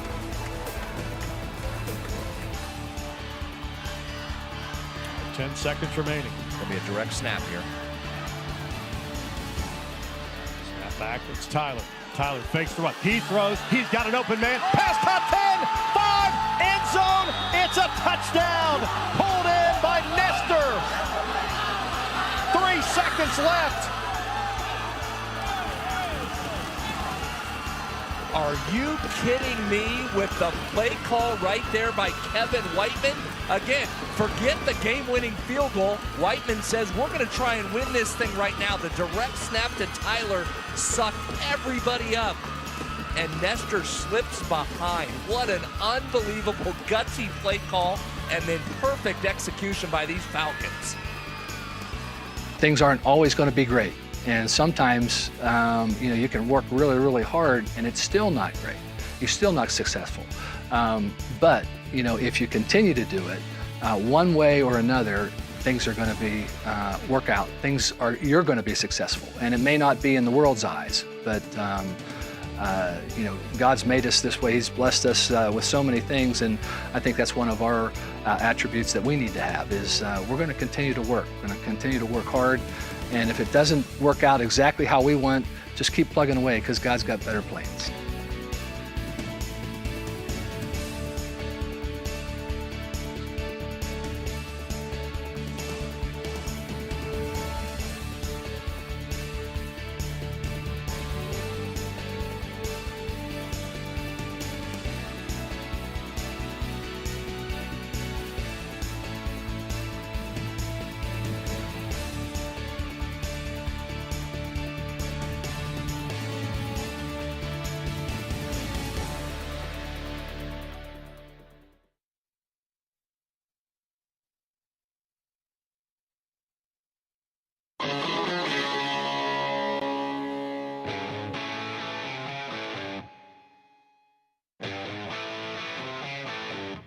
This is Metro News Hotline, presented by Salango Law.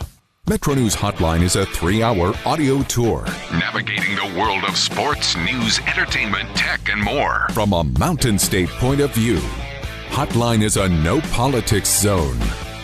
You can join the conversation. Text the show at 304-825-5304.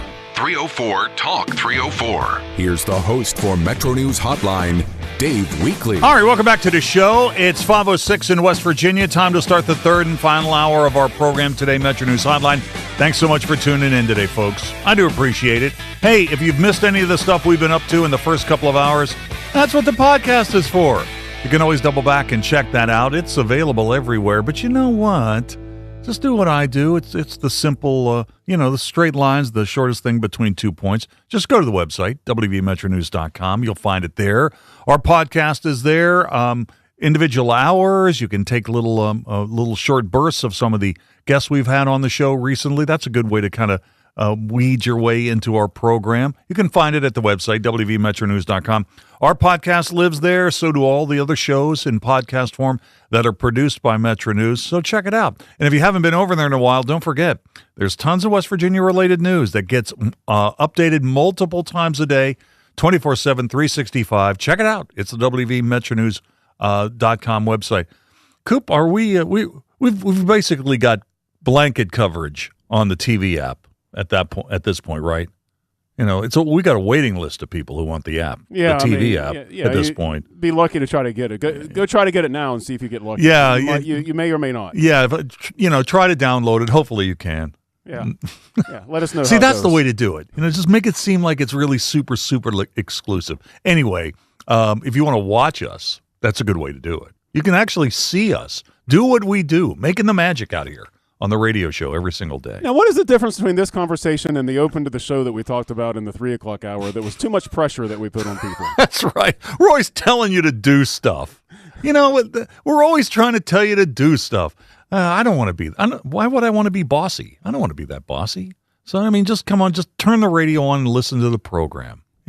Do whatever it is you got to do. I always think, do you ever think about this? About what people are doing when they're listening to the show? Back in you'd see pictures of 100 years ago, people sitting in their chairs and looking at the big piece of furniture that Jack Benny would be coming out of.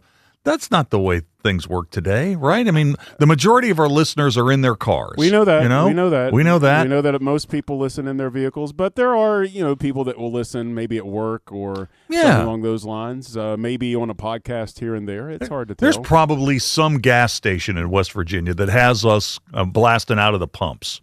Not the actual pump, but the speaker that's above the pump. Yeah, they do that sometimes. Yeah, oh yeah. By the way, do you ever watch the TV when you get gas, the TV thing that runs the ads? Oh man, it's so annoying. Sometimes you can't. Occasionally, if you're traveling and they throw the weather forecast or something up there, you might look at it because sometimes you see that. But those things are loud and they kind of. I don't know. I'm not a big fan of them. I'm not either. I get it, but I'm not a big fan. Has anybody ever decided? You know what? I'm not going to put the hose back until this story ends. Yeah, no, I doubt that never actually happens. Anyway, that's my spiel on the podcast and the app. Check it out. Question of the day. We've had a lot of response to this one. New research indicates people reach their overall mental and emotional peak at age 60. That challenges the assumption that most people reach their mental peak in their 20s. Isn't that interesting? So the question of the day, and it's sponsored by Salango Law. Who are some of the sharpest people in sports? Who are some of the sharpest people in sports? Players, coaches, front office execs, and why? Who are some of the sharpest people in sports?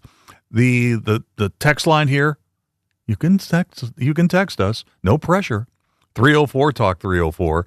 304-8255-304. You can also reach us on X at Weekly, WEEKLEY, one word, 3 E's, WEEKLEY.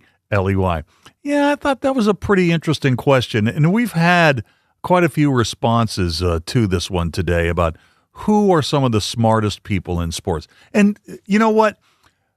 You may be super, super intelligent, but that doesn't mean you're necessarily going to be really, really successful in sports, because athletic ability is a big part of it. But I was looking at some of the guys that are on this list. Oh, you know what? Here's a text message, 304-541. Dave, sharpest athlete, current or past? Hey, however you want to play it. However you want to send your answer in. Here's somebody who says Oliver Luck. It's a pretty interesting answer, isn't it? Oliver Luck. I mean, he was... I saw that. Yeah, that is an interesting one. He was renowned for his academic prowess when he was a WVU student. He was a Rhodes Scholar finalist. Not a Rhodes Scholar, but was a Rhodes Scholar finalist. And, played in the league for a long time. Has had various jobs. What are we talking about here? He was an athletic director. He was... Which league did the McMahon own? Did he own XFL? Yeah, okay, he was the commissioner of the XFL very briefly, right? Then he worked for the NCAA. I think that's a pretty good answer. I think it's a pretty good answer, Oliver Luck. Some other guys who were on this list I thought were pretty interesting. Alan Page from the fearsome foursome of the Vikings, Hall of Famer who became an attorney general in the state of Minnesota. He's the first African American to ever serve on the Minnesota Supreme Court. Who's in Myron Rolle. Great football player for the Miami Hurricanes. He's a Rhodes Scholar and a neurosurgeon. He's got a lot on the ball, obviously. How about somebody like Ryan Fitzpatrick? Ivy League educated, successful in television, long NFL career, was able to adapt to multiple different teams. Can you call Dolph Lundgren an athlete? You could call him an athlete, can't you? Yeah, you could. Yeah, right. Yeah, you could. He's a chemical engineer. Yeah. He's a smart guy. Yeah, very, very smart guy. There's a whole bunch of these guys. Shane Battier. Okay. Oh, yeah. Think about this. Shane Battier, Duke All-American. He broke the code. He was the only guy who could shut Kobe down. Okay. So there's a guy who was successful in the classroom, and then when he got into the NBA, he was one of the first sabermetric nerds as a player, figured out where Kobe liked to catch the ball, found a way to shut Kobe down. So he's got to be in that list, right? So anyway, we want to know like I say, just because you're really, really smart doesn't necessarily mean that you're really super successful. And also what the type of intelligence as well, there's not a single person I can almost guarantee that's going to put LeBron James on this list. However, if you've ever heard him talk about basketball and heard him talk about like how he almost has like instant, immediate recall of plays. And he can recount entire games, and he knows where people were, where they were supposed to be, where they were going to go, what happened to this guy's shooting percentage from over here. I mean, it's an impressive breakdown when you hear him talk about like running a set or running a play or recounting an exchange on the floor or something like that. He is a brilliant basketball mind, and I know a lot of people don't give him that credit, but he truly does have a brilliant basketball mind. Well, he's been around forever, so that's one of the reasons. There's a lot of guys been around forever that can't talk like that, though. I mean, when you hear him talk about the way that these things break out and stuff like that, I mean, it's very interesting. How about LeBron's he's the first pro athlete to ever make $1 billion as a player. Okay, so that says something. He's also smart enough to know that he surrounds himself with a lot of smart people. So that's definitely part of it as well. But the one thing I was going to bring up to you about this is, and I know that I'm guilty of this, where if I forget something, you and I were talking about, I forgot something on the show yesterday. I'm thinking, I'm just gonna chalk that up to age. You've said that to me before. It's like, I'm losing it. I'm over 50. I'm not quite as sharp as I used to be. According to this study, that's not true, that you don't reach your mental and emotional peak until you're 60 years old. I don't know if that... You believe that? I don't know that is mutually exclusive from having problems with memory. I mean, I think you can gain emotional maturity or whatever and still have bad memory.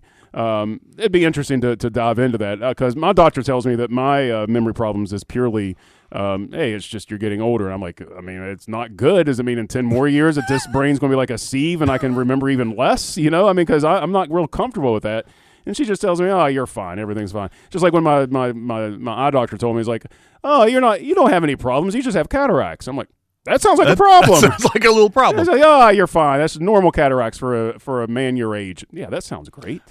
Well, for example, in coaching, sometimes you'll see a coach, and that coach who's getting a little older, you'll think, oh, he's just not as sharp. He's not as sharp. You know, he's not as good as he used to be.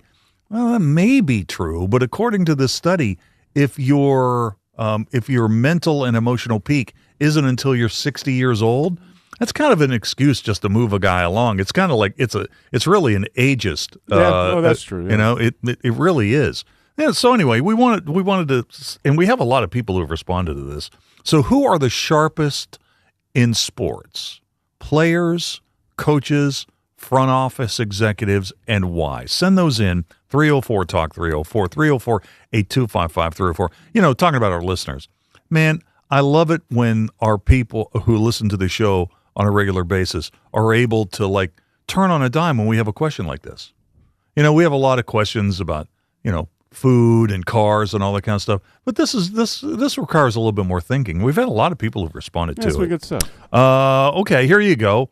Here is Jim in Martinsburg, one of our regular listeners. He had Jim Palmer. Oh, Jim Palmer, very successful, erudite, starting pitcher for the Orioles for years, has been on. Here's the thing. You can't be on baseball broadcasts literally for decades if you're an idiot, right? Right. I mean, there's just too much time in a game. You'll be found to be an idiot if you just keep talking constantly on a baseball broadcast. And Palmer has been one of the best for decades. That's really a very good call. John Miller, one of the smartest guys in sports. He was the voice of the O's forever, the Giants now, ESPN for decades. David Duvall, who's really done a really nice job going from golf to golf commentary. Those are really John. I put yourself on the list. That's really good. Let's see. Oh, 304-444. Dave, what about the Klitschko brothers? Both were PhDs and were very intelligent. That's another thing. You know, we want to put everybody in little boxes. Don't we always assume that boxers are not smart? Yeah, right. Well, some boxers are really smart. Exactly. Ivan Drago. Oh, there you go. Chemical engineer. That's right. I must break you. That's a good one.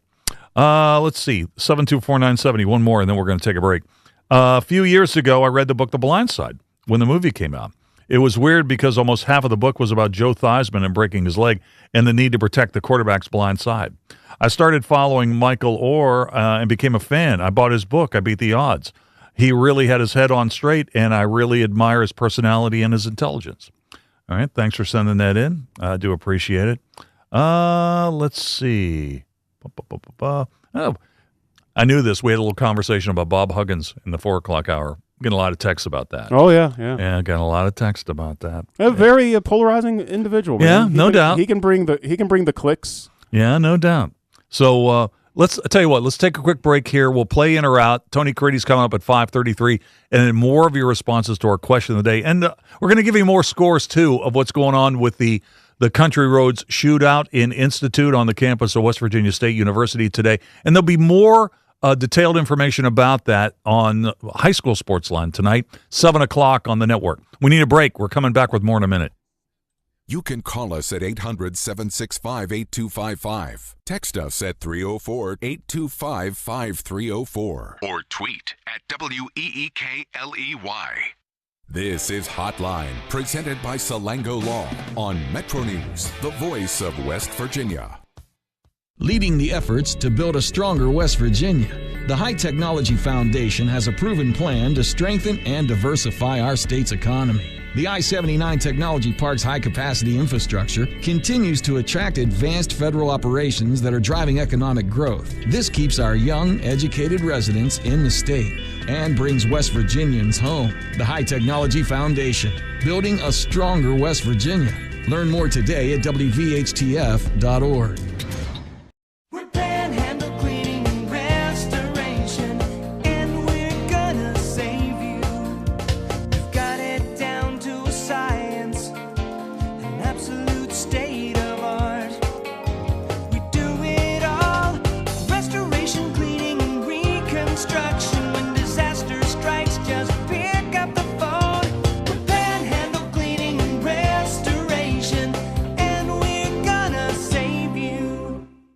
Stike Wealth Enhancement Group is now Wealth Enhancement. We believe retirement starts with a plan. Saving for college starts with a plan.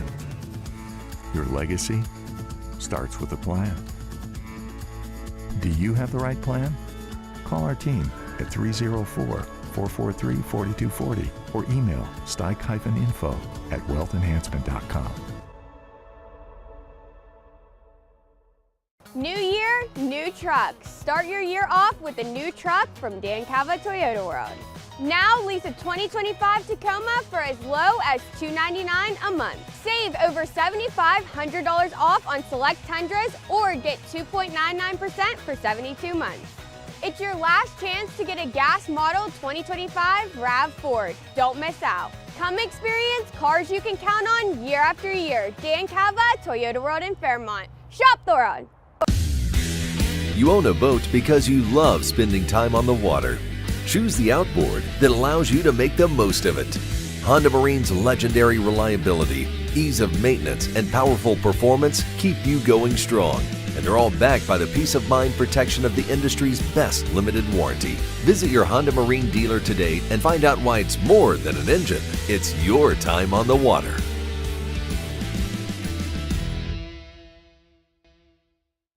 I've had a complicated relationship with food. My job was to talk to heart failure patients about diet and exercise. I felt like, why would you listen to me? Because I was not following a diet that was healthy for me. I needed help. Bariatric surgery at WVU Medicine helped me lose 175 pounds. I feel like I'm free. They hold the skill, they hold the tools, and they're waiting for you to come say that you need the help. Start your new year off right with a new ride from Dan Cava GMC. Come explore our 2026 GMC Acadias. Drive into winter with a new 2026 GMC Sierra. Dan Cava GMC in Bridgeport. Shop the world. Download Metro News Television on your iPhone or Android. Search Metro News Television in your app store. Create an account today to get alerts and watch all live and archived content. Download now. Touchdown!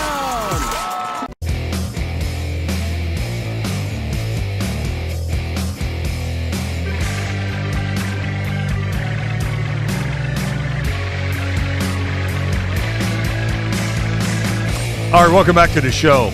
We'll get to in or out here in a sec. I just want to say, Coop, I love it when you and I have a conversation and it sparks our listeners' interest, and they flowed in. We were apparently having a conversation with a few dozen people there. That was good stuff. Yeah, so a lot of people have responded to our question of the day, and I promise we're going to get to that stuff a little bit later on in the hour before we wrap this puppy up at 6 o'clock. All right, hit the music because it is time to play in or out. Every day at this time, we focus on the stuff you talk about at the office. We call it in or out. The setup is simple. 3 categories: food or beverage, gut reaction. Finally, this one's about a celebrity, the topics of which change daily. Let's get started with food or beverage. Coop, I hope you're ready. I am, There's man. just 2 of us. What else are we going to do? All right, frozen pizza brand Red Baron is launching a new Red Baron Korean barbecue-style classic crust pizza this month that's exclusive to Kroger. It's exclusive to Kroger. Korean barbecue-style sauce, mozzarella cheese, marinated beef, carrots, caramelized onions, and green onions on a Red Baron's classic pizza crust. Red Baron Korean barbecue-style pizza, in or out? I do like slightly sweet meat, like barbecue meat or something like that on pizza sometimes. So I can see how this might work. I have a little bit of a soft spot in my heart for Red Baron because I used to live on their little personal pan microwave pizza things. Man, I used to get those all the time when I was a much larger person. But when I was when I was single, those things were dinner. I don't know, probably 4 nights a week or something. So for nostalgia, I haven't had a Red Baron pizza in years, but for nostalgia, I'll be in. Get a load of this from one of our listeners on social media. Dave, I will try it, but I know you will not. You said previously you only eat Tombstone when your wife is out of town. That is a regular listener to our show. Man, I don't even know if I knew that. That is a regular listener to our show, and that is absolutely true, that if it comes down between Red Baron and Tombstone, I'm a Tombstone mark all the way. Thank you for sending that in. Who sent that in? Bananas for WV. That's a good call. So you out on the Red Baron? No, I don't think I have. What if it's out? What if they're out of Tombstone? Yeah, what if they're out of Tombstone? I think I got to slightly be in. Slightly in. Would not be my first choice, but I love that response. By that's the great. way, that's pretty great. good. It's a half a hamburger. There response. You go. Gut reaction is next. New social media trend called vague posting has users posting intentionally vague, confusing content without explanation, sparking widespread fury online. Posts like, Halsey was right, or I know why vague posting works and you're not going to like the answer, leaves readers guessing what the poster actually means. Many call it the new rage bait. And one ex-user writing, quote, "This vague posting trend should be banned, I swear." Vague posting. In or out, vague posting. First of all, when what didn't it used to be called subtweeting? Isn't that basically the same thing? Yeah, pretty much. It seems like it's kind of the same thing. I saw this exploding last week everywhere online where everybody was talking about it. And my thought is, man, you have too much of a parasocial relationship with whoever it is that you're following because it doesn't matter that much. Yeah, I'm out on whatever this is. Vague posting. Vague posting. Finally, this one's about a celeb. We probably should have talked about this a couple of days ago, so I'm a little late to the party. I did mention it in the 3 o'clock hour. I want to just spend a moment talk about Justin Verlander. Justin Verlander, going back to Detroit. He's only going to make $2 million this year. The rest of his salary is deferred. I think he doesn't kick in until like 2030. Justin Verlander signed with the Giants last year. If you take a look at his numbers after the All-Star break, he was a very, very effective starter. Didn't get a lot of wins. Justin Verlander, in or out? To me, he's still one of the few throwback pitchers that we still have around in the league that goes out there and bulldogs it up every time that he plays, even at this point in his career. I've always been a fan. I'm a slight Tigers. I'm sympathetic to the Tigers. I wouldn't call myself a fan, but I lived up there for a long time. So, and I was there when Verlander was there the first time around. I got to be in. Yeah.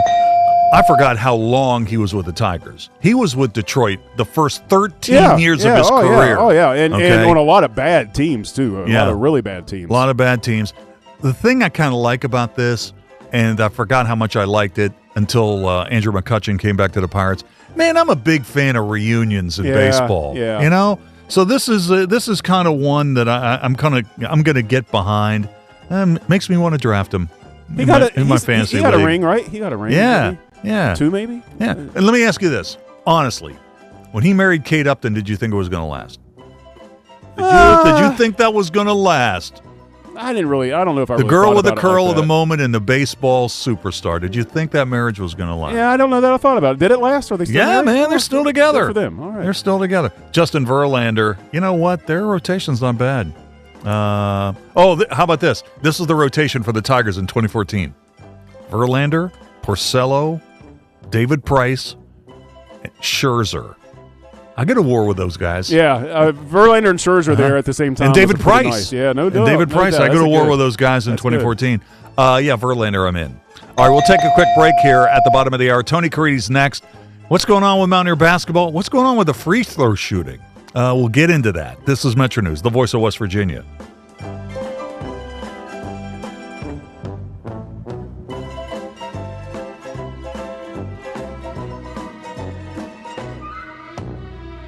This is Hotline, presented by Salango Law on Metro News, the voice of West Virginia.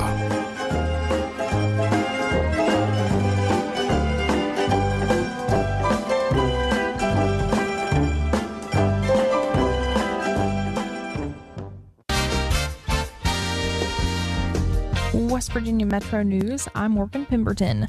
Governor Patrick Morrisey used his press conference earlier today to discuss a few things related to bills that are making its way through the Senate that would make some changes to the school aid formula. The Senate Education Committee discussed and passed 2 bills Tuesday relating to the school aid formula. Morrisey said if they were to focus on changing the school aid formula, they would need to cut funding from somewhere else. He also says that right now his budget has its priorities already. We want to get a tax cut. We've invested in infrastructure, over $100 million. I think that's important.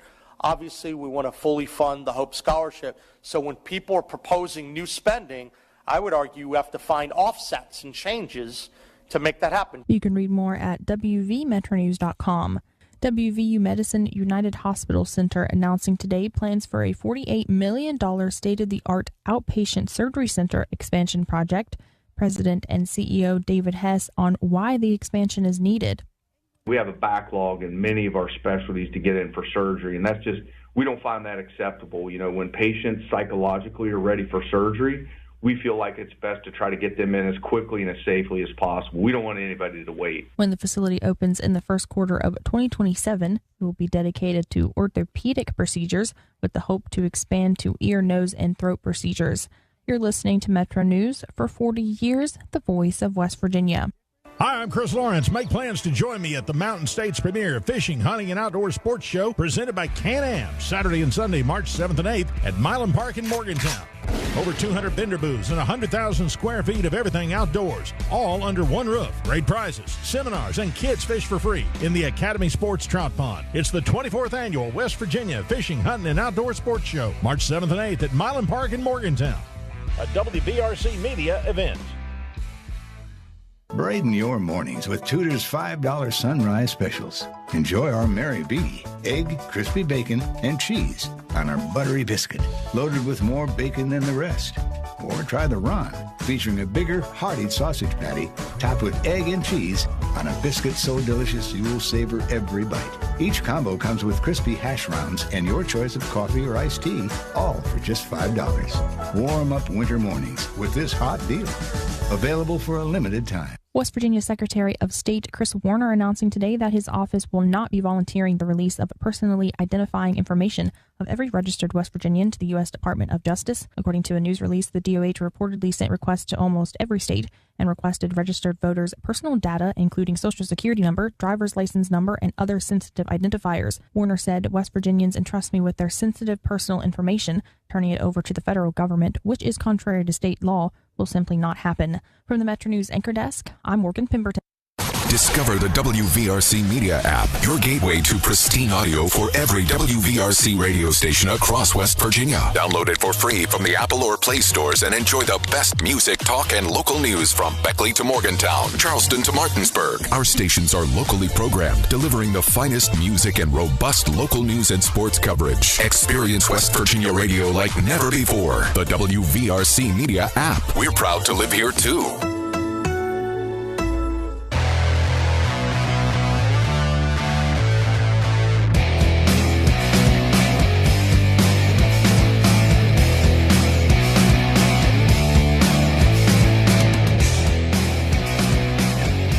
All right, welcome back to the show. 26 minutes till the hour, and Tony Caridi is going to join me here in just a sec.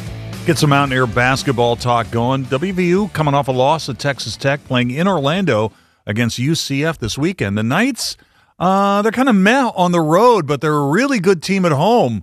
They've had a couple of court stormings this season, including one against Kansas, so we'll talk to Tony about that. Coop, are you seeing the breaking news about Nick Castellanos?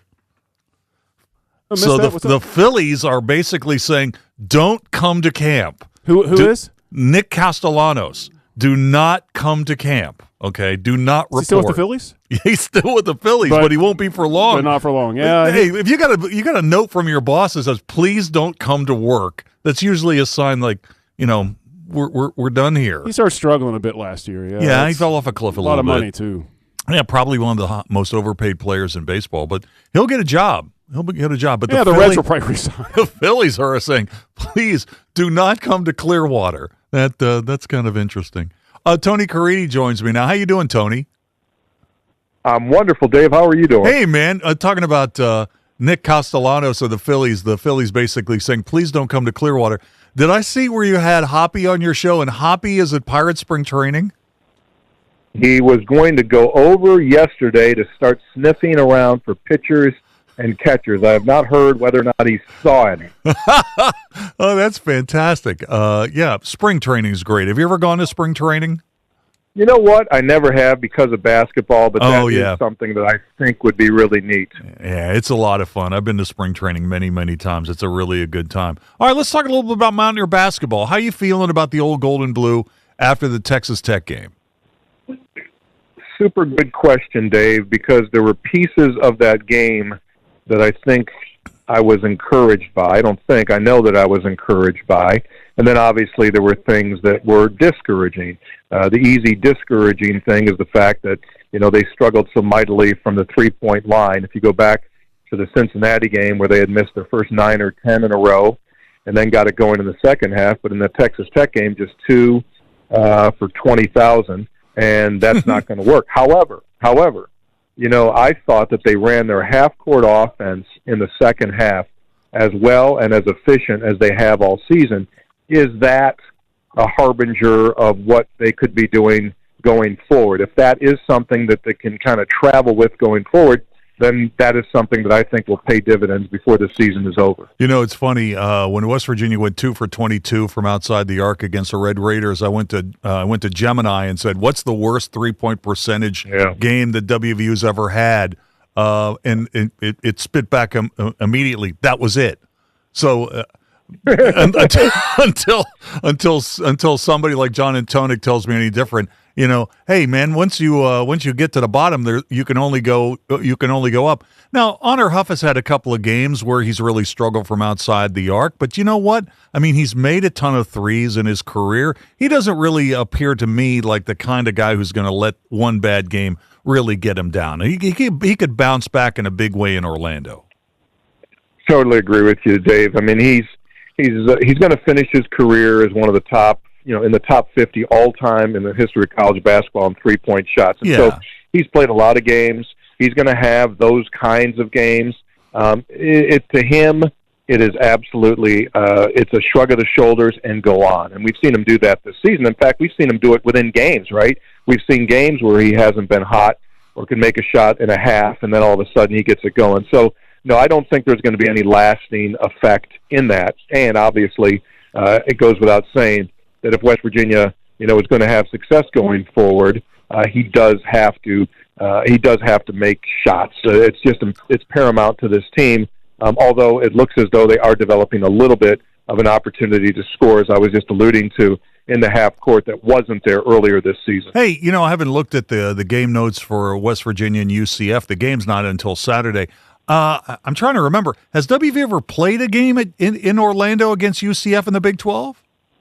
Yeah, we've been there. We were there, was it last year? We were there. Okay. It got loud. And Dave, they're one of 3 teams in the conference that didn't return a single point of rebound. West Virginia and Baylor are the other 2. And here we are, both West Virginia and UCF are currently tied in the conference standings, above the middle. And so I think both of these teams have had really good years compared to the situations that they put themselves into. And for UCF, I'll be honest with you, at the end of last season, before they had won a couple of games in that Crown tournament, a lot of people down in UCF thought, Johnny Dawkins, their coach, would either retire or be asked to step down. And instead, they won a bunch of games in Vegas at that Crown tournament, and they completely had to flip their roster around. And now here he is, and he's done one of the better jobs, really, in the league this season. And as a result of that, now, if he wants to stay, they might be having to talk extension. I'm looking at the latest Joe Lunardi bracketology that came out today, and you know how he does it. He has the last 4 out, the next to last 4 out, and then he's got West Virginia grouped, and then next group after that. I mean, West Virginia's in the conversation, but obviously every game coming down the stretch is going to be massive. It is. I mean, here's the reality of it, Dave. Compared to a year ago, West Virginia has no equity built up in the non-conference portion of the schedule. You didn't get Clemson, you didn't get Wake Forest, you didn't get Ohio State, you didn't get Xavier.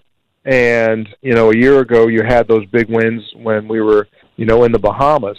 And so you'd have to get wins against BYU. You're going to have to get some meat besides the Kansas win, really, to put yourself in the discussion. Now that, I say that at the same time, like, you could finish 9-9 in this league, where normally that would get you in.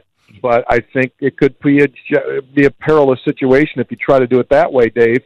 This year, considering what West Virginia's record was a year ago and the non-conference wins, and still didn't get in. Hey, a couple of things I didn't want to mention, and we're talking with Tony Caridi. Tony, did you see that note from the Big 12 earlier today that at the conference basketball tournament in Kansas City, they're going to use one of those NBA-style glass floors? Where Yes. What do you think of that? I think it's neat, a little angle to that. So that thing is manufactured in Orlando, and the WVU women's team will be playing in Orlando coming up here soon. And they will go to that facility where the floor is down, okay, and they'll get some shots up there to give it a feel. So that's kind of a neat. But, Dave, it's just the next step in marketing. What you can do with those floors nowadays is unbelievable as far as, the design you can put on it. I mean, eventually, if it does trickle down to, like, instead of just a special floor for a tournament, but like home courts for schools, think about this. You could practice and build every floor that you're going to go play on. Like, you go to play at Kansas, you build the Kansas court on your floor, and it's exactly that. And then from sponsorship opportunities and things like that, you could make a lot of money. Hey, I'll get you out of here on this. Let me join the people who have offered congratulations to you for winning the Woody Durham Award. I watched a little bit of Three Guys before the show today, and you met Woody Durham one time. Did you meet him more than one time? Because I met him only once. I met him a couple times. I met him when I was a student at school, and that's the first time I met him. And then when West Virginia played North Carolina in a bowl game, I had the opportunity to talk to him then. And just as you probably know, just a distinguished, classy gentleman, old school announcer, was just a wonderful man.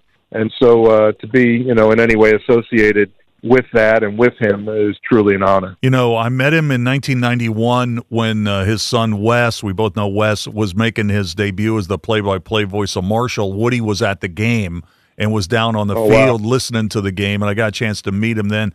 And he was one of those guys who was basically known for impeccable preparation for a game. He would, he always would throw in a player's birthday or just something that was just totally. It showed that he did his preparation for a game. And I know he told Wes this, and Wes related this to me, that Woody Durham told him that you were supposed to spend 10 hours of prep for each hour that you were on the air. And if you did that, you're probably going to do a pretty good job on a game. I would think you'd have it pretty much whipped by that, yes. Hey, Tony, thanks for your time today. I do appreciate it. Okay, Dave, you be good. See you, buddy. All right, Tony Caridi, the radio play-by-play announcer for the West Virginia Mountaineers. WVU is going to be at UCF this weekend in Orlando. All right, let's get into what happened at the Capitol Report today. Here's Jeff Jenkins on what's up with the legislature. This is the Metro News Capitol Report, brought to you by AARP West Virginia. AARP is your ally for real possibilities in the Mountain State. Connect on social media at AARP West Virginia and learn more at aarp.org/WV. Today's report in 60 seconds. AARP is your wise friend and fierce defender as you age. Life changes fast, and so do the challenges. Scams are getting more sophisticated, and caring for loved ones can feel overwhelming. That's why AARP is here. We're working to help you protect your hard-earned money, sharing tips and tools to help you spot frauds and scams. Every day, we're supporting family caregivers and fighting for things like expanded, affordable, high-speed internet service and ensuring access to home and community-based services that are so critical to family caregivers. With 250,000 members in communities throughout the Mountain State, AARP is your trusted advocate at the state capitol and beyond, fighting for policies that make life better for older adults and their families. Everyone in the Mountain State needs someone in their corner. That someone is AARP. For more information, connect with us on social media at AARP West Virginia or find us online at aarp.org/WV. Governor Patrick Morrisey and State School Board President Paul Hardesty trading shots today. Morrisey holding a news conference to name school choice advocate James Paul to an opening on the State Board of Education. Morrisey used the opportunity to criticize the State Board for its seizure of several county school districts in recent months. When you have 9 or 10 school districts in the condition they're in, it starts to raise serious questions, doesn't it? What's going on? What's happening with the oversight? Morrisey told Paul he can make a difference. We're going to begin to see things, and maybe through your leadership, we can start to really tackle even more of these issues and look out for our kids even more. We need to improve what's going on in education. We need to improve the oversight. We need to be laser focused on helping our kids. Meanwhile, Hardesty at the State School Board meeting did not name Morrisey by name, but did make note of the governor, calling the State Board unelected bureaucrats. I'm not trying to cast blame on anyone. This board of unelected bureaucrats, we have to make tough decisions when elected bureaucrats choose not to. The State Board of Education did okay the move of closing 2 Wayne County schools today during its meeting because of slumping enrollment. I'm Jeff Jenkins on Metro News for 40 years, the voice of West Virginia. Hi, I'm Chris Waddell, Principal and Office Lead for Martinsburg for CEC. After serving in the military, I found my home in Martinsburg. Traveling across the states, I've always wanted to serve my community. At CEC, I get to do just that. Our core values, clients first and we own it, resonate with my mission-driven background. We solve problems by listening and collaborating, and as an employee-owned firm, we take pride in every project that we do. At CEC, we engineer progress in the great state of West Virginia. Find out what CEC can do for you. Visit cecinc.com. This is Hotline, presented by Salango Law on Metro News, the voice of West Virginia.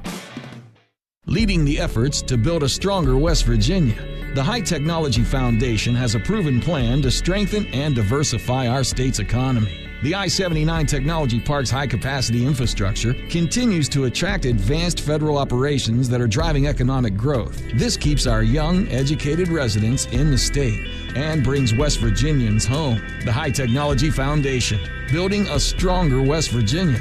Learn more today at WVHTF.org.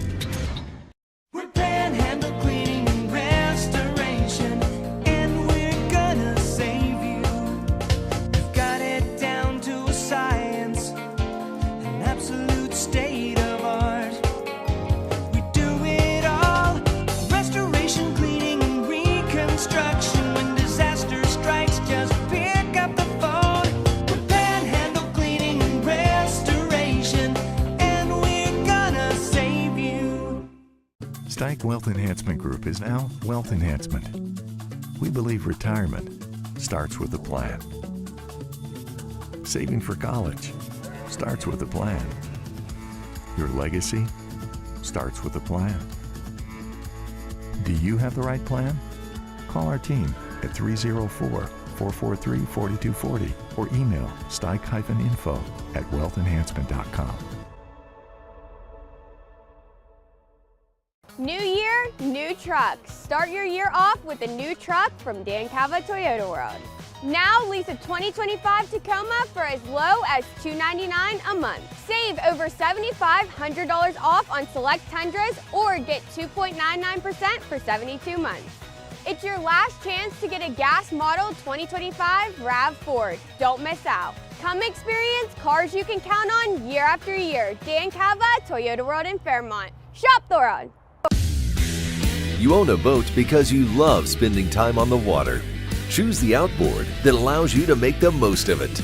Honda Marine's legendary reliability, ease of maintenance, and powerful performance keep you going strong. And they're all backed by the peace of mind protection of the industry's best limited warranty. Visit your Honda Marine dealer today and find out why it's more than an engine. It's your time on the water.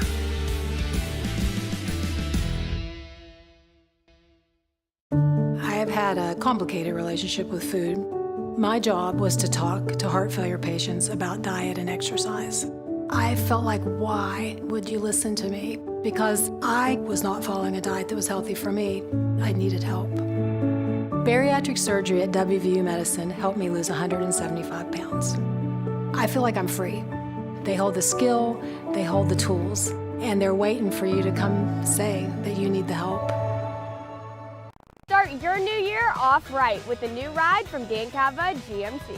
Come explore our 2026 GMC Acadias. Drive into winter with a new 2026 GMC Sierra. Dan Cava GMC in Bridgeport. Shop Thorough. Download Metro News Television on your iPhone or Android. Search Metro News Television in your app store.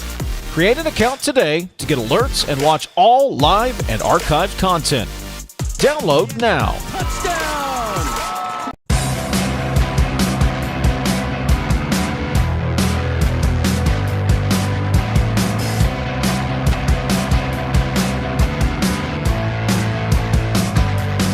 All right, welcome back to the show. A relatively short segment here, but just want to give you a little bit of a wrap on what's going on at the Country Road Shootout. That is in Institute on the campus of West Virginia State University. Pretty interesting game, a West Virginia-Kentucky matchup right now where you got Morgantown High, the Mohegans, taking on Paul Blazer from Ashland, Kentucky, just across the river. Mohegans are off to a quick start. They got a 10-point lead, 12-2. That game is just underway at West Virginia State. Earlier today, a lot of action. The early game, the 8:30 a.m. game. You got St. Joe, a winner over Parkersburg Catholic. The final score 74-48. Ripley was a winner today, down Shady Spring, final 43-33. Other boys action, West Side, a winner over Williamstown, final 50-44. Girls action, Doddridge County defeated Roane 60-35. It's been a day. It's been a day of a lot of basketball out there.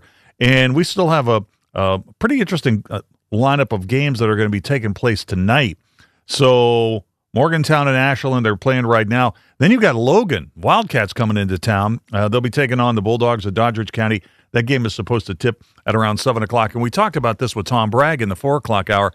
Tom Bragg's going to be on the call for our flagship 580 WCHS. You'll be able to hear that game also on 96.1, where St. Albans and Hoover will get together, and they'll tip it off at approximately 8:30. And one of the things Tom was telling us in the 4 o'clock hour, they have been doing a really good job moving these games along. In fact, we've had a couple of these games over the last couple of days. This thing has been going on since Monday morning that have actually been starting 2 or 3 minutes early.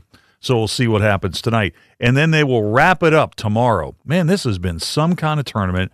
36 games, 69 teams. It's been going nonstop every single day since Monday. Monday, Tuesday, Wednesday, and tomorrow will be the final day of the Country Road Shootout. I mean, that's like 14 hours of high school basketball, back to back to back. We've had a lot of response to our question of the day today, too. New research indicates people reach their overall mental and emotional peak at age 60, challenging the assumption about youth being optimal when it comes to that. The question of the day is sponsored by Salango Law. Who are some of the sharpest people in sports? We're talking about players, coaches, front office executives, and why. You know, if you're listening to the show and just if something has just come to your mind, don't hesitate. Send it to me, and some of the best stuff that doesn't make the air today will make it in the follow-up file. That'll be Friday at around 3:50-ish. The text line here is 304-TALK, 304-8255, 304. And you can reach me on X, too, at Weekly, WEEKLEY. A couple of late responses before we have to wrap this up. 304-276. This is Mike in Fairmont sent me a note on this. He goes, Dave, the sharpest guys in sports are definitely the Sharks in Las Vegas. You know, there is definitely some truth to that. Definitely some truth to that. 304-561. Dave, what about Lou Holtz? Well, Lou Holtz is a pretty good answer. Obviously, he's going through some health issues right now. Lou Holtz, originally from Follinsby before he moved out of the state. Long career in college football, briefly in the NFL, and then obviously for decades on television on ESPN. Lou Holtz is currently in hospice right now. We wish him the best. But that's a good answer. That is a good answer. Let's see. 304-476. We had somebody send in a note about Oliver Luck, and here is one responder who says Oliver Luck was the worst ever athletic director at WVU. Well, you know, everybody's got an opinion, although I think Luck played a big role in helping get West Virginia to the Big 12. Coop, did I tell you that Oliver Luck was in school when I was in school? You had mentioned that before, yeah. Let's see, 304-552. Dave and Coop, smartest guy in sports, Yogi Berra. When you get to the fork in the road, take it. 304-266. Dave, answer to the question about the sharpest individuals in sports. I would suggest that Gerald Ford, the 38th president of the United States, would be. He was a standout football player at the University of Michigan when he won 2 national championships playing for the Wolverines, and then he was president. You know what? That's a pretty good answer, and that's exactly the kind of stuff I was looking for there. Thank you for sending that in. Let's take a quick break. We'll come back and wrap it up for this Wednesday in just a moment. Wounded Warrior Project helps post-9/11 veterans and their families realize what's possible. With support and resources that bring warriors together and empower them to become stronger, both inside and out. It's possible to begin healing, to get the help you need, to find peace. And as each warrior's needs evolve, so do we. Because these last 20 years are just the beginning. Learn more at woundedwarriorproject.org/possible. Anyone can choose to make a difference. You can help people succeed, rebuild after disasters, protect the environment, or feed the hungry. Not only will you make a difference for others, but for yourself. You can earn money for college, learn career skills, and make friendships that last a lifetime. Make a difference. Choose your future. Choose AmeriCorps. It's 2 hours of sports conversation to wrap up your weekend. It's the CityNet Sunday Night Sports Line. Hey, this is Travis Jones. Join myself and Greg Hunter every Sunday night from 6:06 until 8 o'clock as we wrap up the sports weekend. We talk Mountaineers, high school, Mountain East Conference, and the latest in the national scene. The Sunday Sports Line is listener interactive. You can call or text the show at 304-TALK-304. It's a perfect weekend sports wrap-up on your favorite Metro News affiliate, or watch the show at WVMetroNews.com. Talking to your kids about the dangers of vaping can be hard. Getting them to listen to hot gossip is easy. So here's some drama you could share with your kid. Dude, did you hear about Cassie and Jake? No, but did you hear that vaping can cause irreversible lung damage and nicotine affects brain development? Nuh-uh. You don't need to gossip if you want to have an open conversation about vaping. So if you want to get tips on when and how to talk to your kids, visit talkaboutvaping.org. Brought to you by the American Lung Association and the Ad Council. Moving Day, a walk for Parkinson's, is happening around the country. More than just a walk. Moving Day is a fun experience that unites the community in the fight against Parkinson's disease. Parkinson's doesn't stop, and neither will we. So let's get moving. Join the Parkinson's Foundation to learn more and register for an event in your area at movingdaywalk.org. That's movingdaywalk.org. The Library of Congress invites you to visit the revamped Veterans History Project website, where first-hand accounts shared by U.S. military veterans are accessible to the public. Performing a search of the collection is easy. First, go to loc.gov/vets. Click Explore the Collections. Scroll down to Search the VHP Collections and click. Make sure you're searching this collection, and with simple keywords, you can find what you're looking for. Visit loc.gov/vets today. Being isolated and lonely can be harmful to your health, resulting in high blood pressure, a greater risk of heart disease, and early onset dementia. So it's important to build and maintain social connections. Try a new hobby, volunteer, exercise, or use your phone or other device to stay in touch.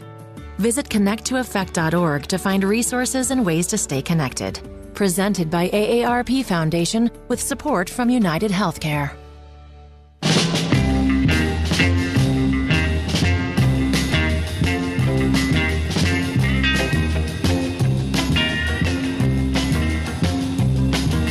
All right, folks, that is going to do it for the show today. We thank you so much for listening, sending your answer to our question of the day and more. Stay tuned for the news at the top of the hour. Sports Line is on the other side. And don't forget, there's 2 hours of high school sports conversation tonight on High School Sports Line that begins at 7 o'clock. My name's Dave Weekley. I'll talk to you tomorrow beginning at 3:06. Right here on Metro News, the voice of West Virginia. Online on the Metro News Network is presented by Salango Law, salangolaw.com. Hear Hotline weekdays from 3 until 6 on this Metro News station or WVMetroNews.com. Visit the site or your favorite podcast service for past shows and features. This has been Hotline, presented by Salango Law on Metro News. the voice of West Virginia.